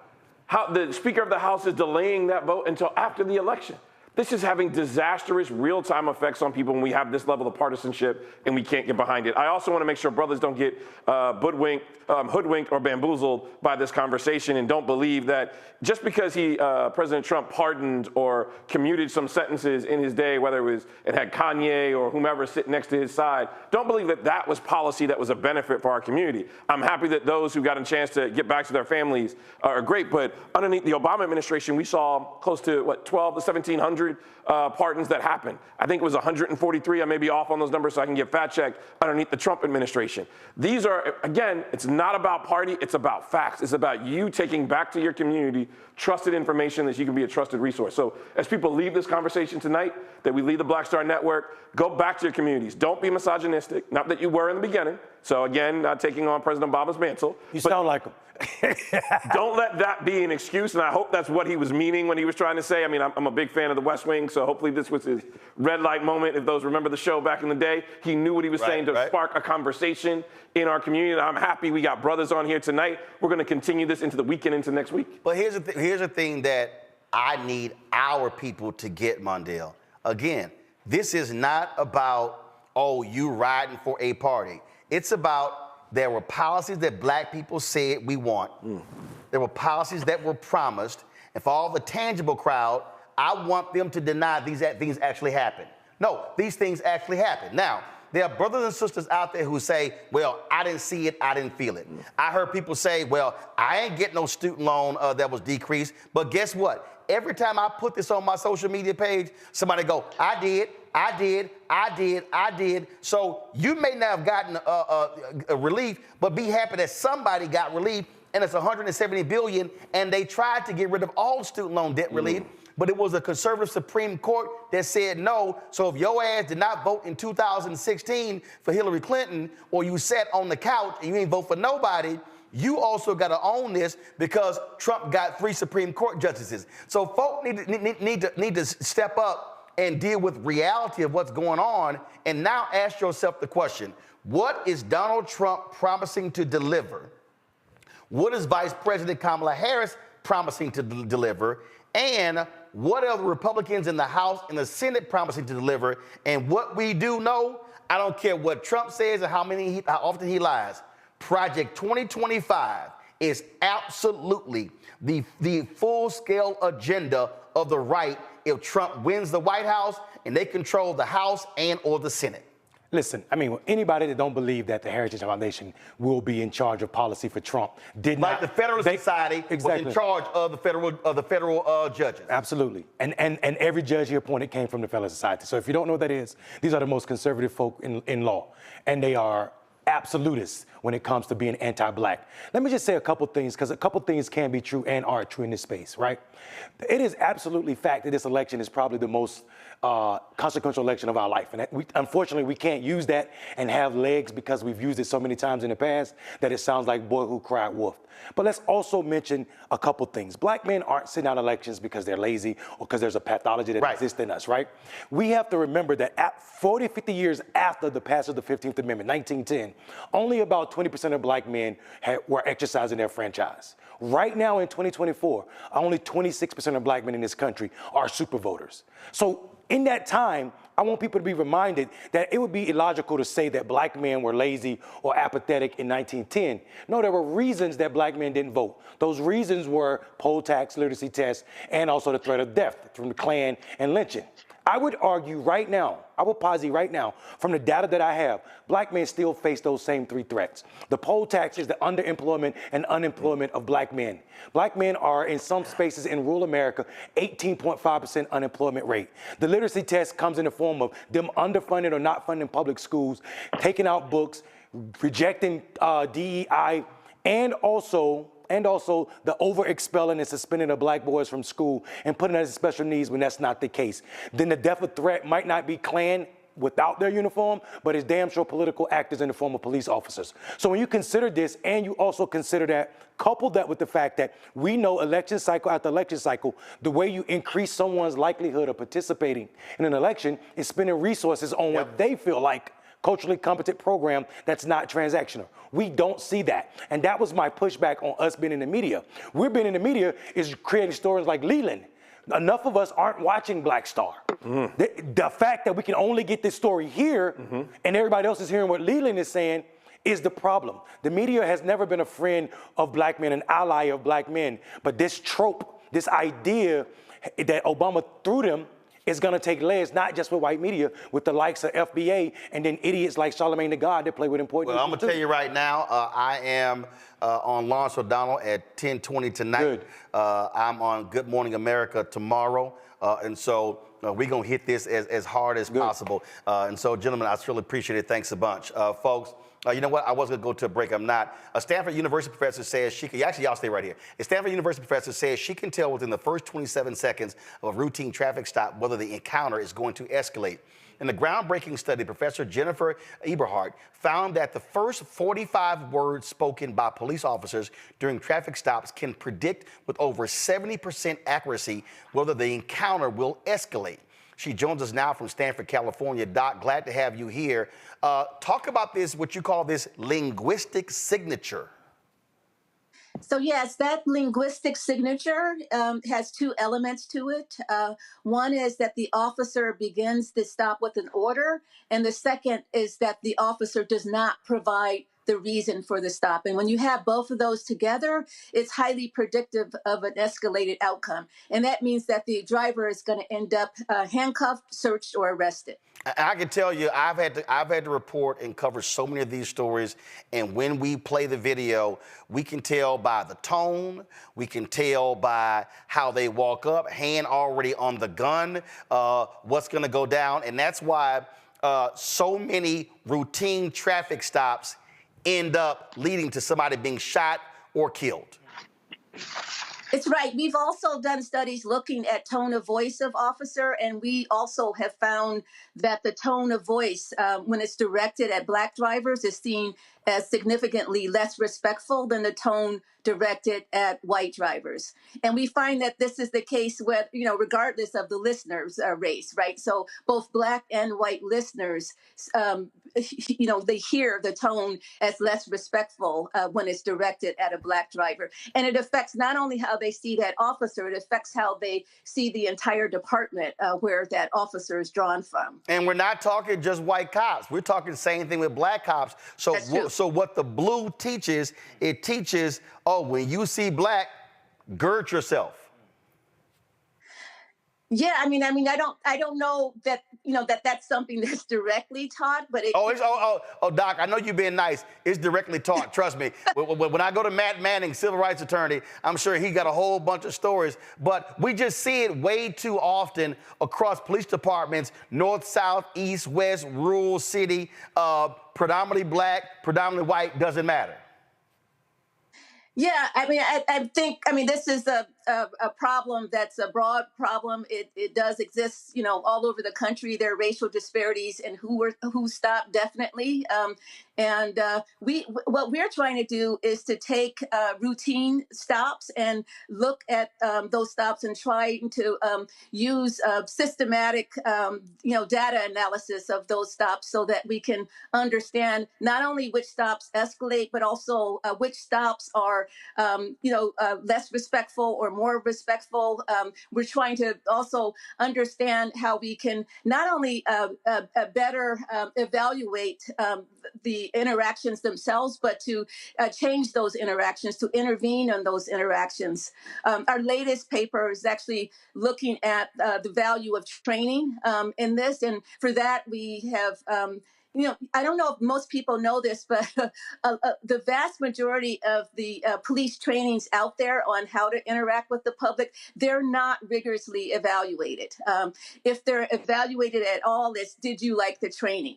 So that's where we are there. And so what we're trying to do is to leverage body-worn camera footage so that we can evaluate trainings. We can evaluate how officers are speaking to people before that training, how those interactions go, and we compare that to how the interactions go after the training.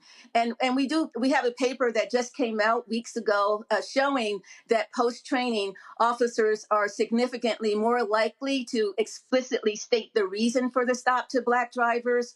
They're more likely to offer reassurance to Black drivers, and they're more likely to express concern for the safety of Black drivers. So we've seen evidence that some trainings at least can work. Questions from the panel here. Matt Manning, you're first. Yeah, well, first, I want to commend you, Dr. Everhart. This is really important information. And the question I had specifically was about study 2. So I read part of, I guess, what would be the abstract. And I thought it was genius that y'all played these to Black males to see what kind of emotion they evoked. And what I thought was really interesting, especially having watched thousands of such videos, is that it seems to be it evoked the exact emotion it's intended to evoke, which is to be authoritarian and say you need to submit immediately to my will when you don't see that with white drivers. So I'm interested, how did you play it for them? Was it like a double blind type situation? What information did they have? And how were you able to, I guess, measure what that came to in terms of whether those stops became escalated or not? Right. So what we did is we played the first 45 words for Black men. And these are the first 45 words that large language models can, we can use those models to predict with 70% accuracy whether that stop is going to escalate with someone being searched, handcuffed, or arrested. And so we played those 45 words. We had Black men listen to them and tell us, what their impression of the officer is. We had them listen and tell us to make predictions about what was going to happen by the end of the stop, again, whether it was going to end up with this escalated outcome. And we also asked them to, tell us whether they were concerned at all that force was going to be used in the stop. And using all those predictors, we found that stops that were directed at Black men where there was an order and no reason given for the stop in the first 45 words. These Black men, they were had a more negative impression of the police officer. They were more likely to predict that the person, the driver, was going to be handcuffed, searched, or arrested. And they were more fearful. They were more concerned that that stop was going to involve some kind of use of force from the officer. Can I ask a supplemental question, Roland? Real quick, go. So how granular did you get with the results? Did you have the Black men identify whether they thought the officer, him or herself, was Black? Did you have the percentage of those officers and their race in terms of whether their respective interaction escalated? Yeah, so we know from previous studies that the race of the officer doesn't really matter. So we're seeing this with both Black, officers and white officers, for example. We asked Black men, so it was basically, how do you perceive the officer? What are you predicting about what is going to happen with the stop? And then, are you worried that the stop is going to end with the use of force? And so those were the three categories of, measures that we used for that. Khalil? Dr. Everhart, again, thank you for your study. I was just actually watching last week tonight with John Oliver, where he actually brought this exact topic up and was really excited to hear you bring this study up. I was curious, did you also cross-reference any variables about the timing of when this happened? So did the officer follow someone for, more than 5 minutes, 10 minutes? The time of year, was it at the end of a fiscal quarter that they were doing this to just stack their sheet and get more stops in there? And then what were the other variables you thought that could cross-reference this? And I'm sorry, the last one was, how often were they trailing a particular individual to see, and they started using this language? We're just curious about the other variables you saw. Yeah, so we didn't have information about what the officer was doing before the stop. We do know why the officer stopped the person. We do know, what the outcome of the stop was. We do know what area the stop was in, like what neighborhood, whether it was in a high crime area or not, whether it was in an area, where there were more Black people or not. And we found, so looking across all these different variables, we controlled for all of those variables, and we still got the results that we got, where, we could use these large language models or even, Black men themselves to tell us whether that stop was going to escalate or not. And that was the two variables there were whether the officer, whether whether the officer, issued an order or and didn't say the reason for the stop. So those were the two things. We had other studies that we've conducted where we've looked at this issue of respect, and we found that officers, they generally, even when they're behaving professionally, they speak to Black drivers with less respect than white drivers. And this is, we've looked at this over almost like nearly 1,000 stops, and we're finding systematic differences just in, how people are treated. And these are stops, again, that don't, involve force. They don't end in force. They don't, many of them, they don't end in complaints either. So it's something that I feel like we're missing in all of this as we look at these cases where, there are critical incidents where someone is shot and killed. We want to look at those, certainly, but we also want to broaden the spectrum. So we're looking at cases where, there is no use of force, even no one's killed even, and those routine traffic stops, what we're looking at, you can see evidence, for racial disparities in how people are treated. Michael, I got about 2.5 minutes. So Michael and Wendell, quick questions, quick answers. Go. Professor Eberhard, have you looked at the role that negative depictions of African Americans, especially African American men, in the media has on how they are perceived by police officers? There was a study that came out a few years ago. ThinkProgress.org has an article on it, how news outlets convince you that most criminals are Black, and it deals with how African Americans are disproportionately make up the perpetrators of violence in local news stories. Yeah, I have not myself looked at local news stories, but I've been, conducting research on this issue for decades now. And so I have a lot of studies showing that there's a strong connection or a strong association between Blackness and crime. And we can see that, across many different studies and across time. So, there's a lot of evidence that Black people, Black men in particular, are associated with crime. And those associations, can matter for how they're treated. Wendell. Yeah, Doc, thank you so much for seeing Black men in this study. Tell us that you do. It means a whole lot for people like me that are concerned with Black men. I want to ask you a question about epigenetic triggers. So we know that trauma through our RNA, the envelope that keeps the DNA, our trauma that's passed on to us from people that lived in our families before we were even born can tell us certain things. So I want to know if you take this linguistic signatures and have they seen it or have you all looked at it or used it as a key to see how it triggers Black men and what effect it has or long-term effect it has on our psyche and well-being? Yeah, I have a colleague right now at the University of Michigan, Nick Camp, who is looking at physiological responses, by Black men to being in these situations. So he'll, play, a stop for someone with the officer speaking to the driver. And we're trying to get physiological measures on how Black men in particular are responding to this. So there's not a lot of research on that issue right now, but we're moving in that direction. Excellent. All right. Dr. Eberhard, where can people go to read all about your research? So I am a director of a center at Stanford University called Stanford Spark. So that would be a place to go.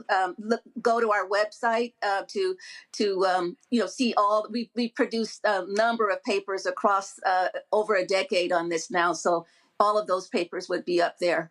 And last question, has any of these mainstream news organizations booked you to do their shows yet? They have in the past. They haven't for this escalation paper. We were on PBS, All Things Considered, and I think one of my colleagues, Eugenia Rowe, was on CNN, I believe, last spring when it came out. But yeah, that paper got a lot less attention than other papers that we put out. And I thought it would be the opposite. I mean, police escalation is such a huge thing in our country right now and has been. But it didn't get a lot of pickup, actually. That is no shock to me. Doc, we appreciate it. Thanks a lot. Okay, thank you. All right, Bye-bye. folks, time for Education Matters.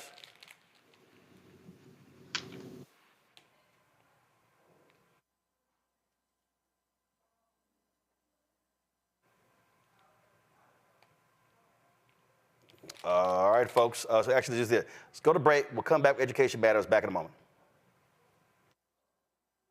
Kamala Harris has never backed down from a challenge. She put cartel members and drug traffickers behind bars, and she will secure our border. Here's her plan. Hire thousands more border agents, enforce the law and step up technology, and stop fentanyl smuggling and human trafficking. We need a leader with a real plan to fix the border, and that's Kamala Harris. I'm Kamala Harris, and I approve this message. The overturning of Roe almost killed me. I had a blood clot in my uterus that caused my labor to have to be induced because of the overturn of Roe v. Wade. I wasn't able to get life-saving treatment sooner. I almost died. And that's because of the decision that Donald Trump made. I was able to get Roe v. Wade terminated, and I'm proud to have done it. The doctors and nurses were afraid that if they treated me in the incorrect way, that they would be prosecuted for that. And that's appalling. Donald Trump says that women should be punished. Do you believe in punishment for abortion? There has to be some form of punishment. For the woman? Yeah. I believe that women should have reproductive freedom to make the choices about their own bodies. 4 more years of Donald Trump means that women's rights will continue to be taken away one by one by one by one. This has to stop because women are dying. I'm Kamala Harris, and I approve this message. Here's a 78-year-old billionaire who has not stopped whining about his problems. Oh, she had a big crowd. Oh, the crowd. This weird obsession with crowd sizes. It just goes on and on and on.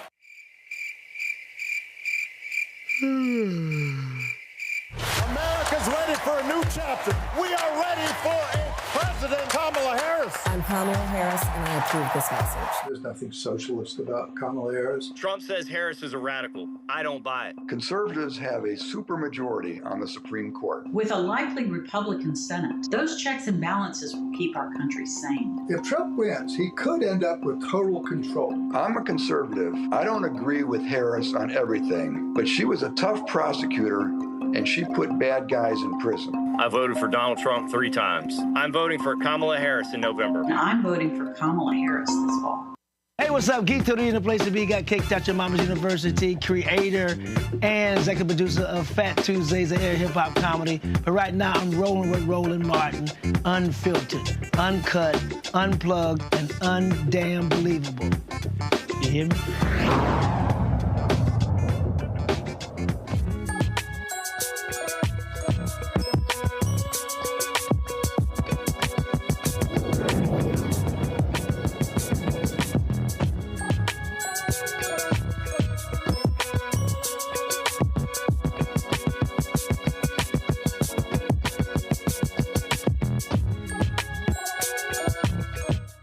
Khalil was about to leave, so this is his daughter, Olivia. How you doing?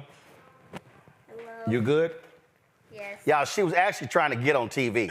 So Khalil told her, come give me a hug. She kept You kept looking at the monitor, and so you just kept looking at it like, oh, I like that there. So I was like, I'm gonna go ahead and put you on TV. So this is your national TV debut?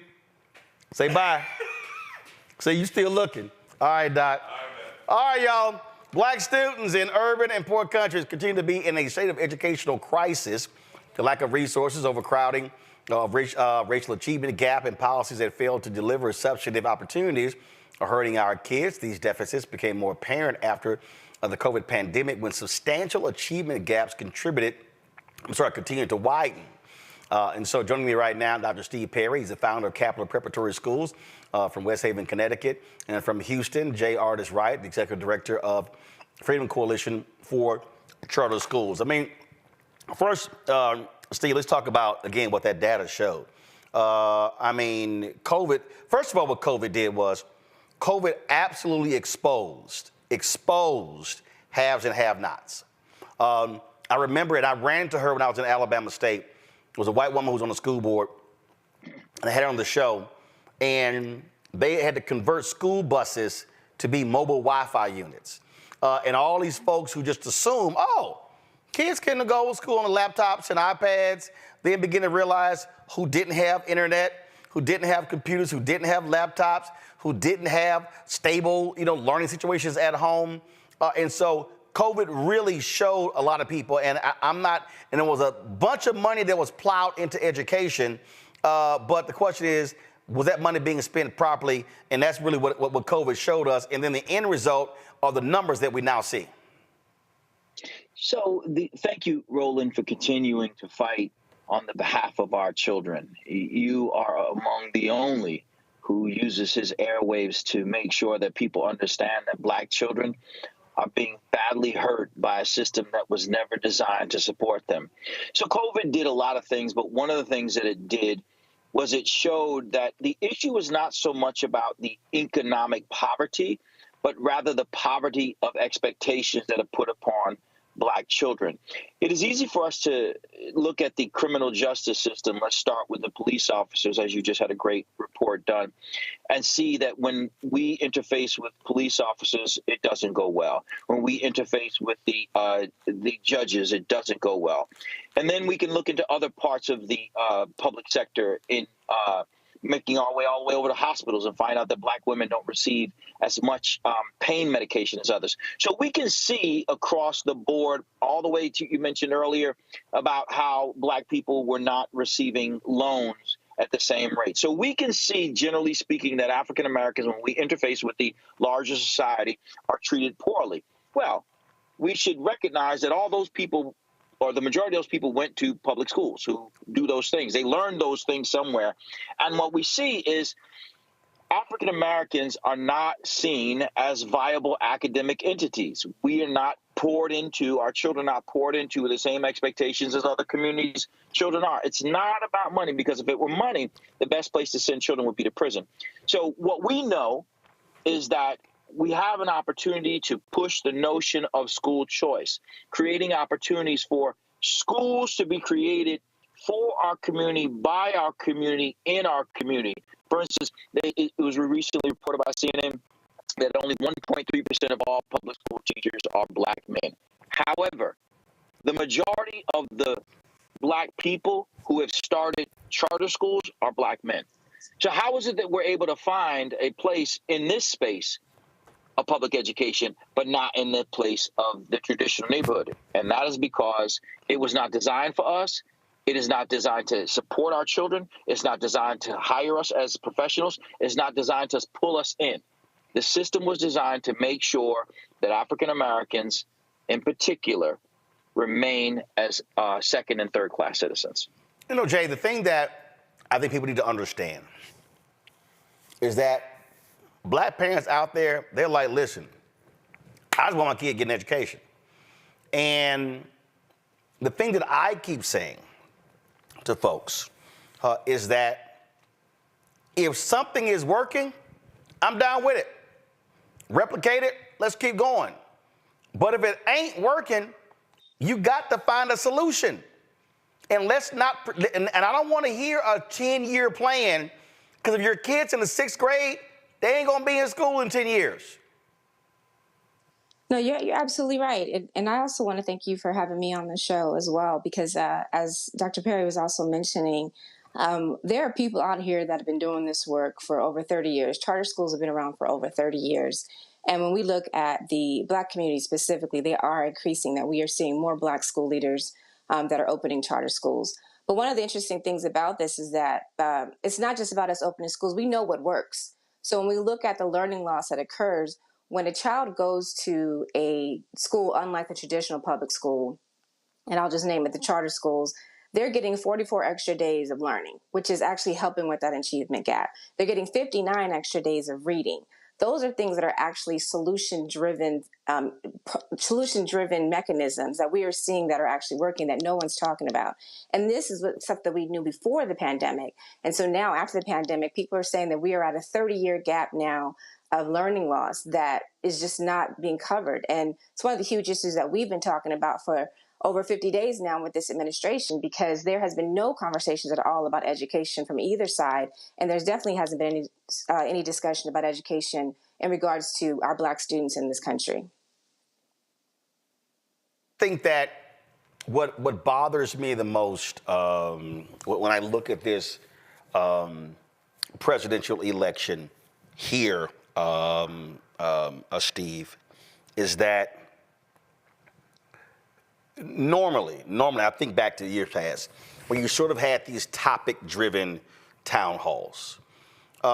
It's troubling that, I mean, I'm just trying to remember, I really haven't heard education, other than Trump trying to get rid of the Department of Education, I have not heard substantial conversations about education in this campaign. It's frightening because when you think about it, in most communities, your public school system is the largest employer. Forget about it from the perspective of what it's supposed to do, which is to teach children to read, write, and compute. But the largest expenditure in most communities is on your public education. And the fact that the people who are running for president and vice president, all of whom have sent their children to private schools, children or stepchildren, and or went to private schools themselves, who've exercised school choice in one way or another, are not even giving this conversation a head fake. And I know Jay can talk about this in a moment, but you, Roland, found, I want to say at least 8 years ago, that Black people in particular, as voters, are very, very comfortable with school choice and in many cases become single issue voters. In fact, there was a gubernatorial election in Florida where a brother was not elected. One could argue because, in fact, he did not capture the vote of the school choice. Yeah, Andrew Gillum, he lost by 30,000 votes, and 18% of Black women voted for Governor Ron DeSantis, and Black women hate Republicans more than anybody else. Same thing happened in Arizona when Black mothers organized to support a Republican, making Doug Ducey giving him a return to the gubernatorialship. So if for no other reason than to just win the election, somebody might want to take a look at all of these parents who wake up every single day, put their children in uniforms, and in most cases put their children in cars because they don't have bus transportation to most charter and choice schools. So they're driving them or putting them on trains or in buses that are public buses. Or in some cases, and Roland, you know this as well as anyone, they're doing what I refer to as the Underground Railroad, which is they're sending their children to their aunt's house so that they can claim that address to have what is now illegal school choice. Black parents in particular are the most likely to engage in school choice in all of its forms. And to think that not a single candidate has even mentioned it. In fact, Vice President Harris's only communication about public education is it as an employment opportunity. It's a union conversation for her, not about children or parents. Questions from my panel. I'll start with you, Michael. All right, either one can answer this. So my mother taught in Detroit Public Schools for 47 years. And what I wanted to know is about when children are off during that summer, that 2.5 months, a lot of children lose ground in their skills, math, things like that. What are some tips you can give parents to books to read, activities for the children to do during the summer so they don't start that next school year already behind? It's a great point. In fact, African-American children can lose as much as 4 months over the summer. So if you think about a school year's only 8 months, they've lost an entire year. So that means that they would start the school year and they wouldn't get started on the next year's academic experience until about December. And then right around January is when they get prepping for state tests. So Black kids are getting crushed by summer learning loss. So to answer your question, the internet is actually, believe it or not, a great place. There are a lot of tools that you can go to on the internet to provide children with opportunities. There is adaptive software that's free that you can just go and do math facts and reading facts, and in Khan Academy is free. It's a fantastic opportunity for families to get up there. You know, my kids, we used to take them to Staples and buy just these little books, and they would say grade 3, and we would go through, and it was a workbook, and it was super fun to do. Both of them have done relatively well. And then our kids in the schools, we encourage them to do the same thing. The other thing we can do, brother, is to push our school districts to make summer school not something that is for children who failed, but in fact a precursor. When you look at parents who have resources, one of the things that they do is they pay to put their kids in academic programming. Johns Hopkins, for instance, has some fantastic summer programming, but you got to have some bread to get into that program. Yeah, and if I could just add to that, I was going to add to that there's so much that you can do just as a parent too. Like I saw a billboard a couple of years ago that talked about if you read to your child for 30 minutes a night, that has an opportunity to advance their learning. And it's real. I have 3 children. 2 of them are still in grade school. One's in 6th grade and one is in 8th grade, but all through their learning since even at 3 years old, even at night when I got home, if I didn't read to them myself, I had a book that had an audio tape that was allowing them to read. But there's tons of things. We use bedtime math in my house because my daughters are really into science and math. And it is a series of books that talk about math from a liberal arts perspective. Another good thing for parents to do is to, post them up in Barnes & Noble in the summertime. If you don't have a summer camp, you can't go to summer camp. There's so many programs out there at your local library that do reading in the morning, and there's so many activities. And the last thing I'll say a lot for busy parents is don't take for granted your phone. Put a lot of apps on your phone. So my kids have Duolingo on their phone. They've got iMath. And I make it a point to say, before you look at anything else, this is what you're going to look at. But I wanted to go back 1 second because I thought I was going to have an opportunity to comment.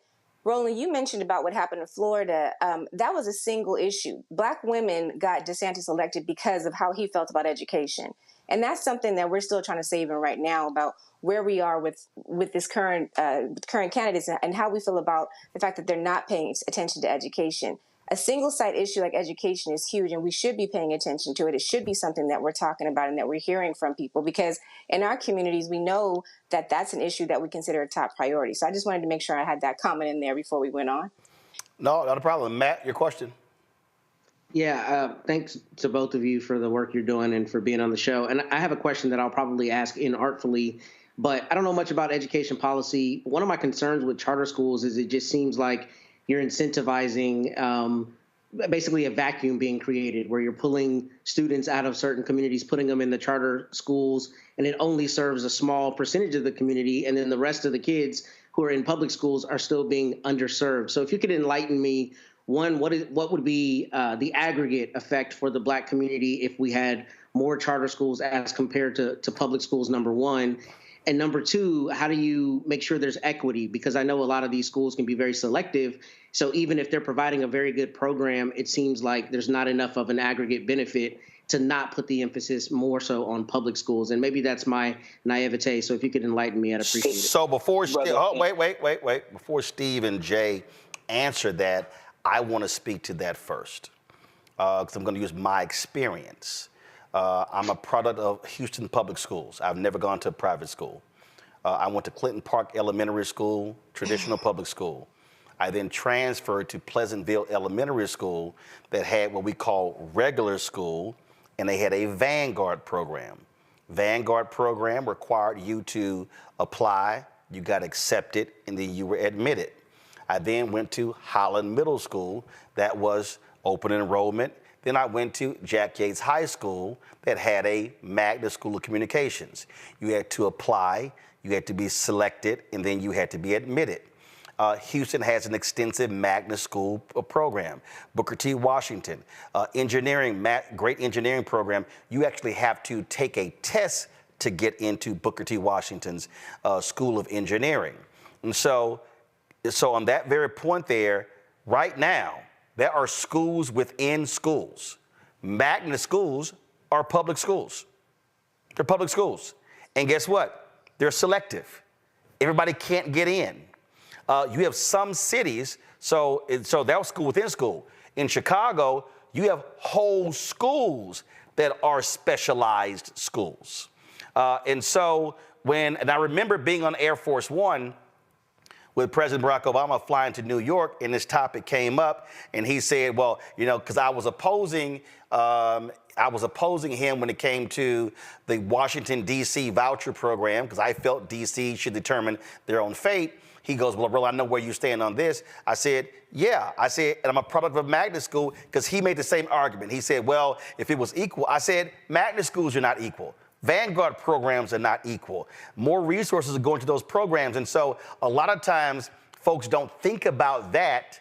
And those programs have been around since the early 70s, because in the case of Houston, they were created to deal with integration. So you've had magnet schools in traditional public schools since the early 70s, and most people have no problem with magnet schools, but they literally are more selective than most public charters. Now, Steve, you can answer. Let me jump in here. I'm sorry, Steve or Jay, one of y'all can answer. Go ahead. I just want to jump in really fast, because as a parent, there's this misconception about, you mentioned, brother, pulling our kids out of schools. I pulled my kid out of the public school. The parents are the ones making the choice of taking their kids out of school, which I think is a valid point to notice. No one's pulling a child out of any type of school that they don't feel like, they're pulling them out of schools that they feel like are not serving their kids because they want something better. And so when we talk about school choice, it's not just talking about it from the sense of a voucher where you're going and somehow getting a kid, or even going to a magnet school. The first thing we got to remember is that the parents are making choices to get their children into better systems, and they should have as many options at their fingertips as possible. No, there's no victim plan here. Like if your child is not doing well in school, they should have the power to be able to pull them out and take them somewhere else. But it's the parents' choice is what we should be talking about. So, brother, let me thank you for your question, because it represents an area of opportunity for us within the charter school space to educate the larger community.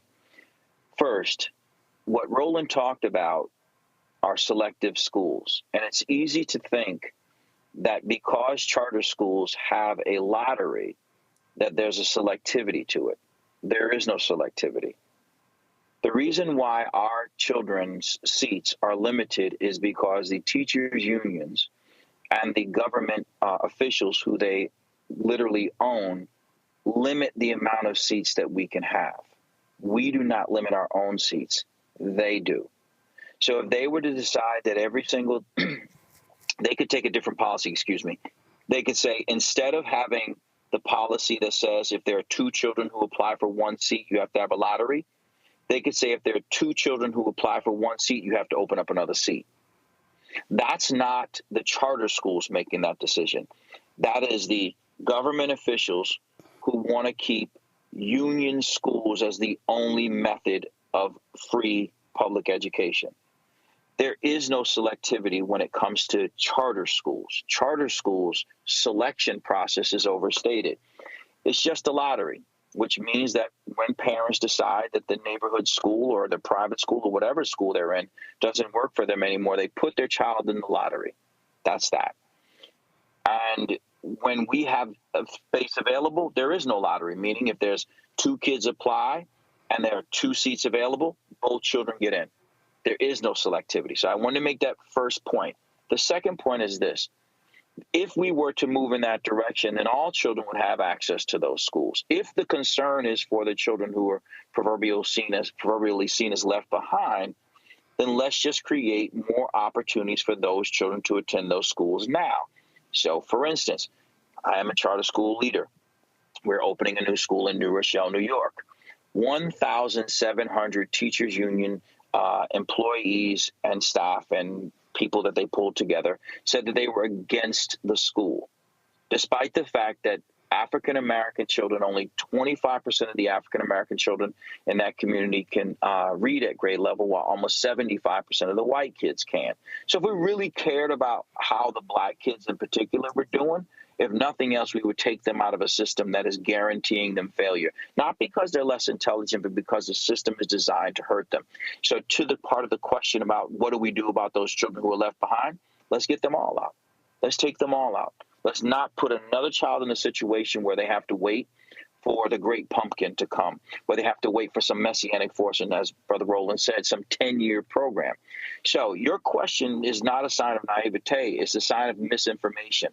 What has happened is the teachers union has made it their business to muck up the waters, to muck up the gears, which is to say they want people to believe that charter schools are somehow for-profit, which the overwhelming majority of them are not, that they're somehow cherry-picking. You can't cherry-pick a kid you haven't met. The only way you could cherry-pick kids is if you knew who was coming before, which is a blind lottery, so that's not the case. What we need to think about is where you ended, brother, and that is, what about the children? If we care about the children, then we need to only look at this. If you look at the top 100 public schools in the United States of America, you will not find a single traditional neighborhood urban school in the top 100. Top 200 you won't find. But the overwhelming majority of the schools that you will find are in U.S. News and World Report top performing high schools are schools of choice. Magnet schools, charter schools, VOTEC schools, VOAG schools. Those are the schools that are the public schools that are outperforming all the other schools in America. If we care about making sure that children are in high-end academic experiences, then what we should do is we should create more school choice. And I'll finish here. In 1968, 1% of the children who were attending New York City's elite public high schools were black. In 2023, 1% of the children attending the elite schools in New York City are black. I don't want to leave any more kids in that system. I'm good. Y'all destroyed enough communities and destroyed enough children. I don't want them to have any more chances at that. Let's figure something else out, and fast. I'll make this last point on this topic here, and the reason why I do think it's important, because Howard Fuller, who is former superintendent at Milwaukee Public Schools, former founder of Bayo, and also an advocate of parental choice, he makes this point all the time, that what we have is an education delivery system. The problem is we pretty much only have one delivery system. The reality is, if you look at education in its whole, you have traditional schools, magnet schools, homeschool, online school, public charter, you've got private school, you got parochial schools, you got you got trade schools, you got all types of schools. The reality is we need to have multiple choices of public schools. When I look at the work of XQ America, how their whole rethink or re-envision schools, there's one school, I think it's in Minneapolis, I can't remember, where the school is literally in a museum. I was like, yo, wild ass idea, but I loved it. The reason I'm saying this is because the problem, and I'm gonna find this brother's video because, and I'm gonna close it out with this, because the problem that we have now, and this is really the problem that we have, is that our schools today are literally based upon an Andrew Carnegie model that is more than 100 years old. If people really step back and study the American school system, the whole idea of the big box, kids sitting at desk, is an industrial thought process. And the hardest thing that we've been dealing with, I would say, the last 30 some odd years, because you deal with how it started, and then you go through Jim Crow, and then you go through what happened with black schools and funding and all sort of stuff like that, then immigration and all of that, is that the struggle with education in this country is that it is illogical to think there is a one size to fit all. It's just illogical. It doesn't happen in any industry in this country. And unfortunately, that's what we're seeing.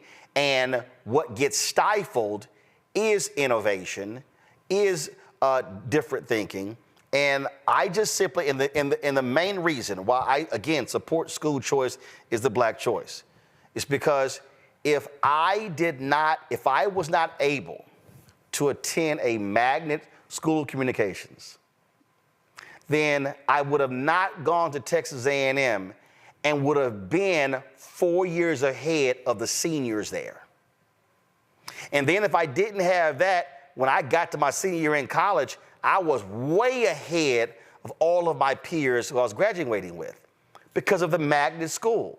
So imagine if I just went to a traditional school where they just had regular courses and you took math and English and social studies and science and PE, as opposed to having a magnet school. So my whole deal is my experience as a student going to a Vanguard Elementary School and a magnet school of communications said to me, I absolutely am down with public charter schools, because if black people can control the curriculum, the hiring of teachers, the giving out of contracts, if we can control it from top to bottom, oh, hell yes. Because even though we have majority black cities, we don't control the school district in Detroit. We don't control the school district in DC. We don't control the school district in Prince George's County. We don't, because we also don't control the contracts. And if you actually want to know who controls school districts, it's those with the money. And that's where we get the short end of the stick.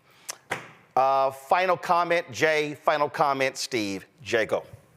Well, one thing I want to note is that Dr. Howard Fuller is one of the co-founders of the Freedom Coalition for Charter Schools, which is an organization that specifically advocates for the expansion and growth of more Black and Latino schools across the country.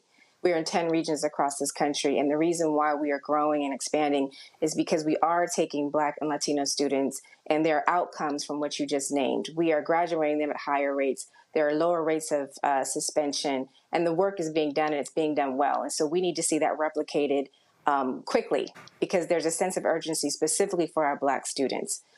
So that's kind of my final thought. I'll hand it over to Dr. Perry. Steve? Thank you so much. Janelle mentioned that the Freedom Coalition is co-founded by Howard Fuller. And it's important to note that we recently did some research and found that in the state of Pennsylvania, there are approximately 130,000 children participating in school choice, public school choice. That number is greater than the distance between the votes between Biden and Trump, meaning she or he who captures the minds and hearts of the parents willing to put their children in schools that sometimes are in strip malls, inauspicious places, just to get them into a better academic experience. She or he who captures that group's attention could win the swing states like Pennsylvania, like Michigan, and like Ohio, all places where school choice is a very big deal among African American, Latin, and white families. All right, then. Jay Art is right. Steve Perry, I appreciate you both of y'all being on the show. Thanks a lot. Take care. Matt, Michael, I appreciate y'all being on today's panel as well. Thank you so very much. I'm going to close the show out. I saw this video a few years ago. This brother named Prince Ia, they put this out. It's gotten close to 30 million views on YouTube. And I just thought it was just a really fascinating video to cause us to rethink education. So I just wanted to play that for you before we close the show out. Check this out. Albert Einstein once said, "Everybody's a genius. But if you judge a fish by its ability to climb a tree, it will live its whole life believing that it is stupid." Ladies and gentlemen of the jury, today on trial we have modern day schooling. Glad you could come. Not only does he make fish climb trees, but also makes them climb down and do a 10-mile run. Tell me, school, are you proud of the things you've done? Turning millions of people into robots, do you find that Fun? Do you realize how many kids relate to that fish swimming upstream in class, never finding their gifts, thinking they are stupid, believing they are useless? Well, the time has come, no more excuses. I call school to the stand and accuse him of killing creativity, individuality, and being intellectually abusive. He's an ancient institution that has outlived his usage. So, Your Honor, this concludes my opening statement, and if I may present the evidence of my case, I will prove it. Proceed. Exhibit A. Here's a modern-day phone. Recognize it? Here's a phone from 150 years ago. Big difference, right? Stay with me. Here's a car from today, and here's a car from 150 years ago. Big difference, right? Well, get this. Here's a classroom of today, and here's a class we used 150 years ago. Now, ain't that a shame? In literally more than a century, nothing has changed. Yet you claim to prepare students for the future? But with evidence like that, I must ask, do you prepare students for the future or the past? I did a background check on you and let the record show that you were made to train people to work in factories, which explains why you put students in straight rows, nice and neat, tell them sit still, raise your hand if you want to speak, give them a short break to eat, and for 8 hours a day, tell them what to think. Oh, and make them compete to get an A letter which determines product quality, hence grade A of meat. I get it. Back then, times were different. We all have a past. I myself am no Gandhi. But today, we don't need to make robot zombies. The world has progressed, and now we need people who think creatively, innovatively, critically, independently, with the ability to connect. See, every scientist will tell you that no two brains are the same, and every parent with 2 or more children will confirm that claim. So please explain why you treat students like cookie-cutter frames or snapback hats, giving them this one-size-fits-all crap. Watch your language. Sorry, Your Honor, but if a doctor prescribed the exact same medicine to all of his patients, the results will be tragic. So many people would get sick, yet when it comes to school, this is exactly what happens, this educational malpractice, where one teacher stands in front of 20 kids, each one having different strengths, different needs, different gifts, different dreams, and you teach the same thing the same way? That's horrific.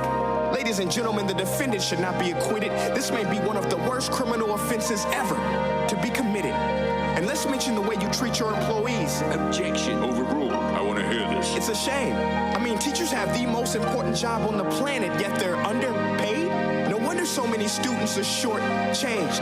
Let's be honest. Teachers should earn just as much as doctors, because a doctor can do heart surgery and save the life of a kid. But a great teacher can reach the heart of that kid and allow him to truly live. See, teachers are heroes that often get blamed, but they're not the problem. They work in a system without many options or rights. Curriculums are created by policymakers, most of which have never taught a day in their life. Just obsessed with standardized tests. They think bubbling in a multiple choice question will determine success.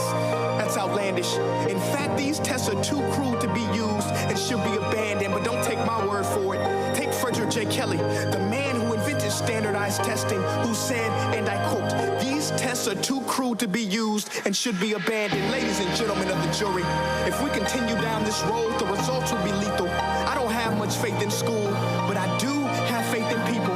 And if we can customize healthcare, cars, and Facebook pages, then it is our duty to do the same for education, to upgrade it, change it, do away with school spirit, because that's useless unless we're working to bring the spirit out of each and every student. That should be our task. No more Common Core. Instead, let's reach the core of every heart in every class. Sure, math is important, but no more than art or dance. Let's give every gift an equal chance. I know this sounds like a dream, but countries like Finland are doing impressive things. They have shorter school days. Teachers make a decent wage. Homework is non-existent, and they focus on collaboration instead of competition. But here's the kicker, boys and girls. Their educational system outperforms every other country in the world. Other places like Singapore are succeeding rapidly. Schools like Montessori, programs like Khan Academy, there is no single solution. But let's get moving, because while students may be 20% of our population, they are 100% of our future. So let's attend to their dreams, and there's no telling what we can achieve. This is a world in which I believe, a world where fish are no longer forced to climb trees. I'll rest my case.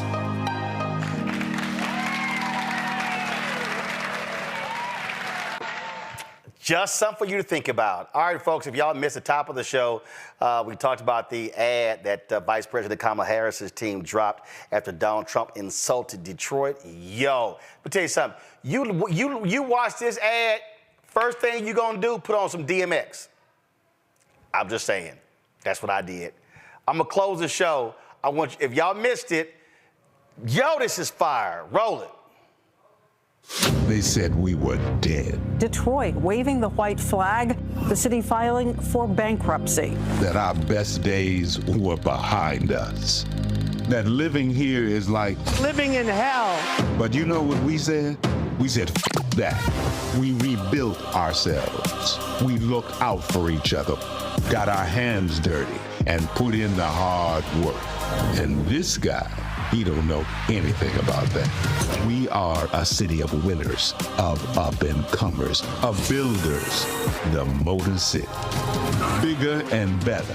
Here, we believe in freedom. We don't bow down to nobody, and we never will. And so what Donald Trump doesn't understand, or care to learn, is that when he said our whole country will end up being like Detroit if she's your president, that he should be so goddamn lucky. I'm Kamala Harris, and I approve this message. Oh, that is fire. All right, folks, I am headed to North Carolina tomorrow, and of course, I'll be there. Then I'll come back. I'll be here on Monday. Then we turn right back around. We're going to be broadcasting live in East North Carolina on our Black Belt Tour. We'll be there Wednesday, Thursday, Friday. I'll let you know Monday, where we're going to be. I want y'all to come out. I want y'all to pack the joint. It's going to be fire. So a lot of things happening. Let me thank everybody in Philadelphia and Lincoln University for the last 3 days. We were there Tuesday, Wednesday, Thursday, and so we're going to be on the road. We're going to be in Wisconsin. We're going to be going, I think, to Michigan. They're trying to get me to Ohio, so we're just trying to make it happen. All right, folks, don't forget, support the work that we do. I can't tell you how critical your dollars are for the work that we do. We're still having issues with Cash App, so y'all, I wish I could, if y'all have Cash App, that's the only thing you have, get one of these other, please get one of these other programs. You can see your checking money order to P.O. Box 57196, Washington, D.C., 20037-0196. PayPal is R. Martin Unfiltered. Venmo is RM Unfiltered. Zelle, Roland at RolandSMartin.com, Roland at RolandMartinUnfiltered.com. Download the Black Star Network app. Apple phone, Android phone, Apple TV, Android TV, Roku, Amazon Fire TV, Xbox One, Samsung Smart TV. Be sure to get a copy of my book, White Fear, How the Browning of America is Making White Folks Lose Their Minds, available at bookstores nationwide. And of course, get the audio version on Audible. Folks, don't forget, voting is happening right now. First, if you have not registered, register to vote. If the deadline is passed, early voting is happening in your location. Yo, I want you to actually vote. If y'all want to also get one of these shirts, a portion comes back to the show. You can go to Dacia's Designs at DACIAS Designs.com. You see the promo code is Roland. The QR code is right there. You can get one of these. My Black Job is Voting. Folks, that's it. I will see y'all actually this weekend. We'll be live streaming from North Carolina. Vice President Kamala Harris is having a rally there, attending a church service. We will be there. And you will see all of that live on the Black Star Network. And I'll be live with you on Monday. Y'all take care. Holla!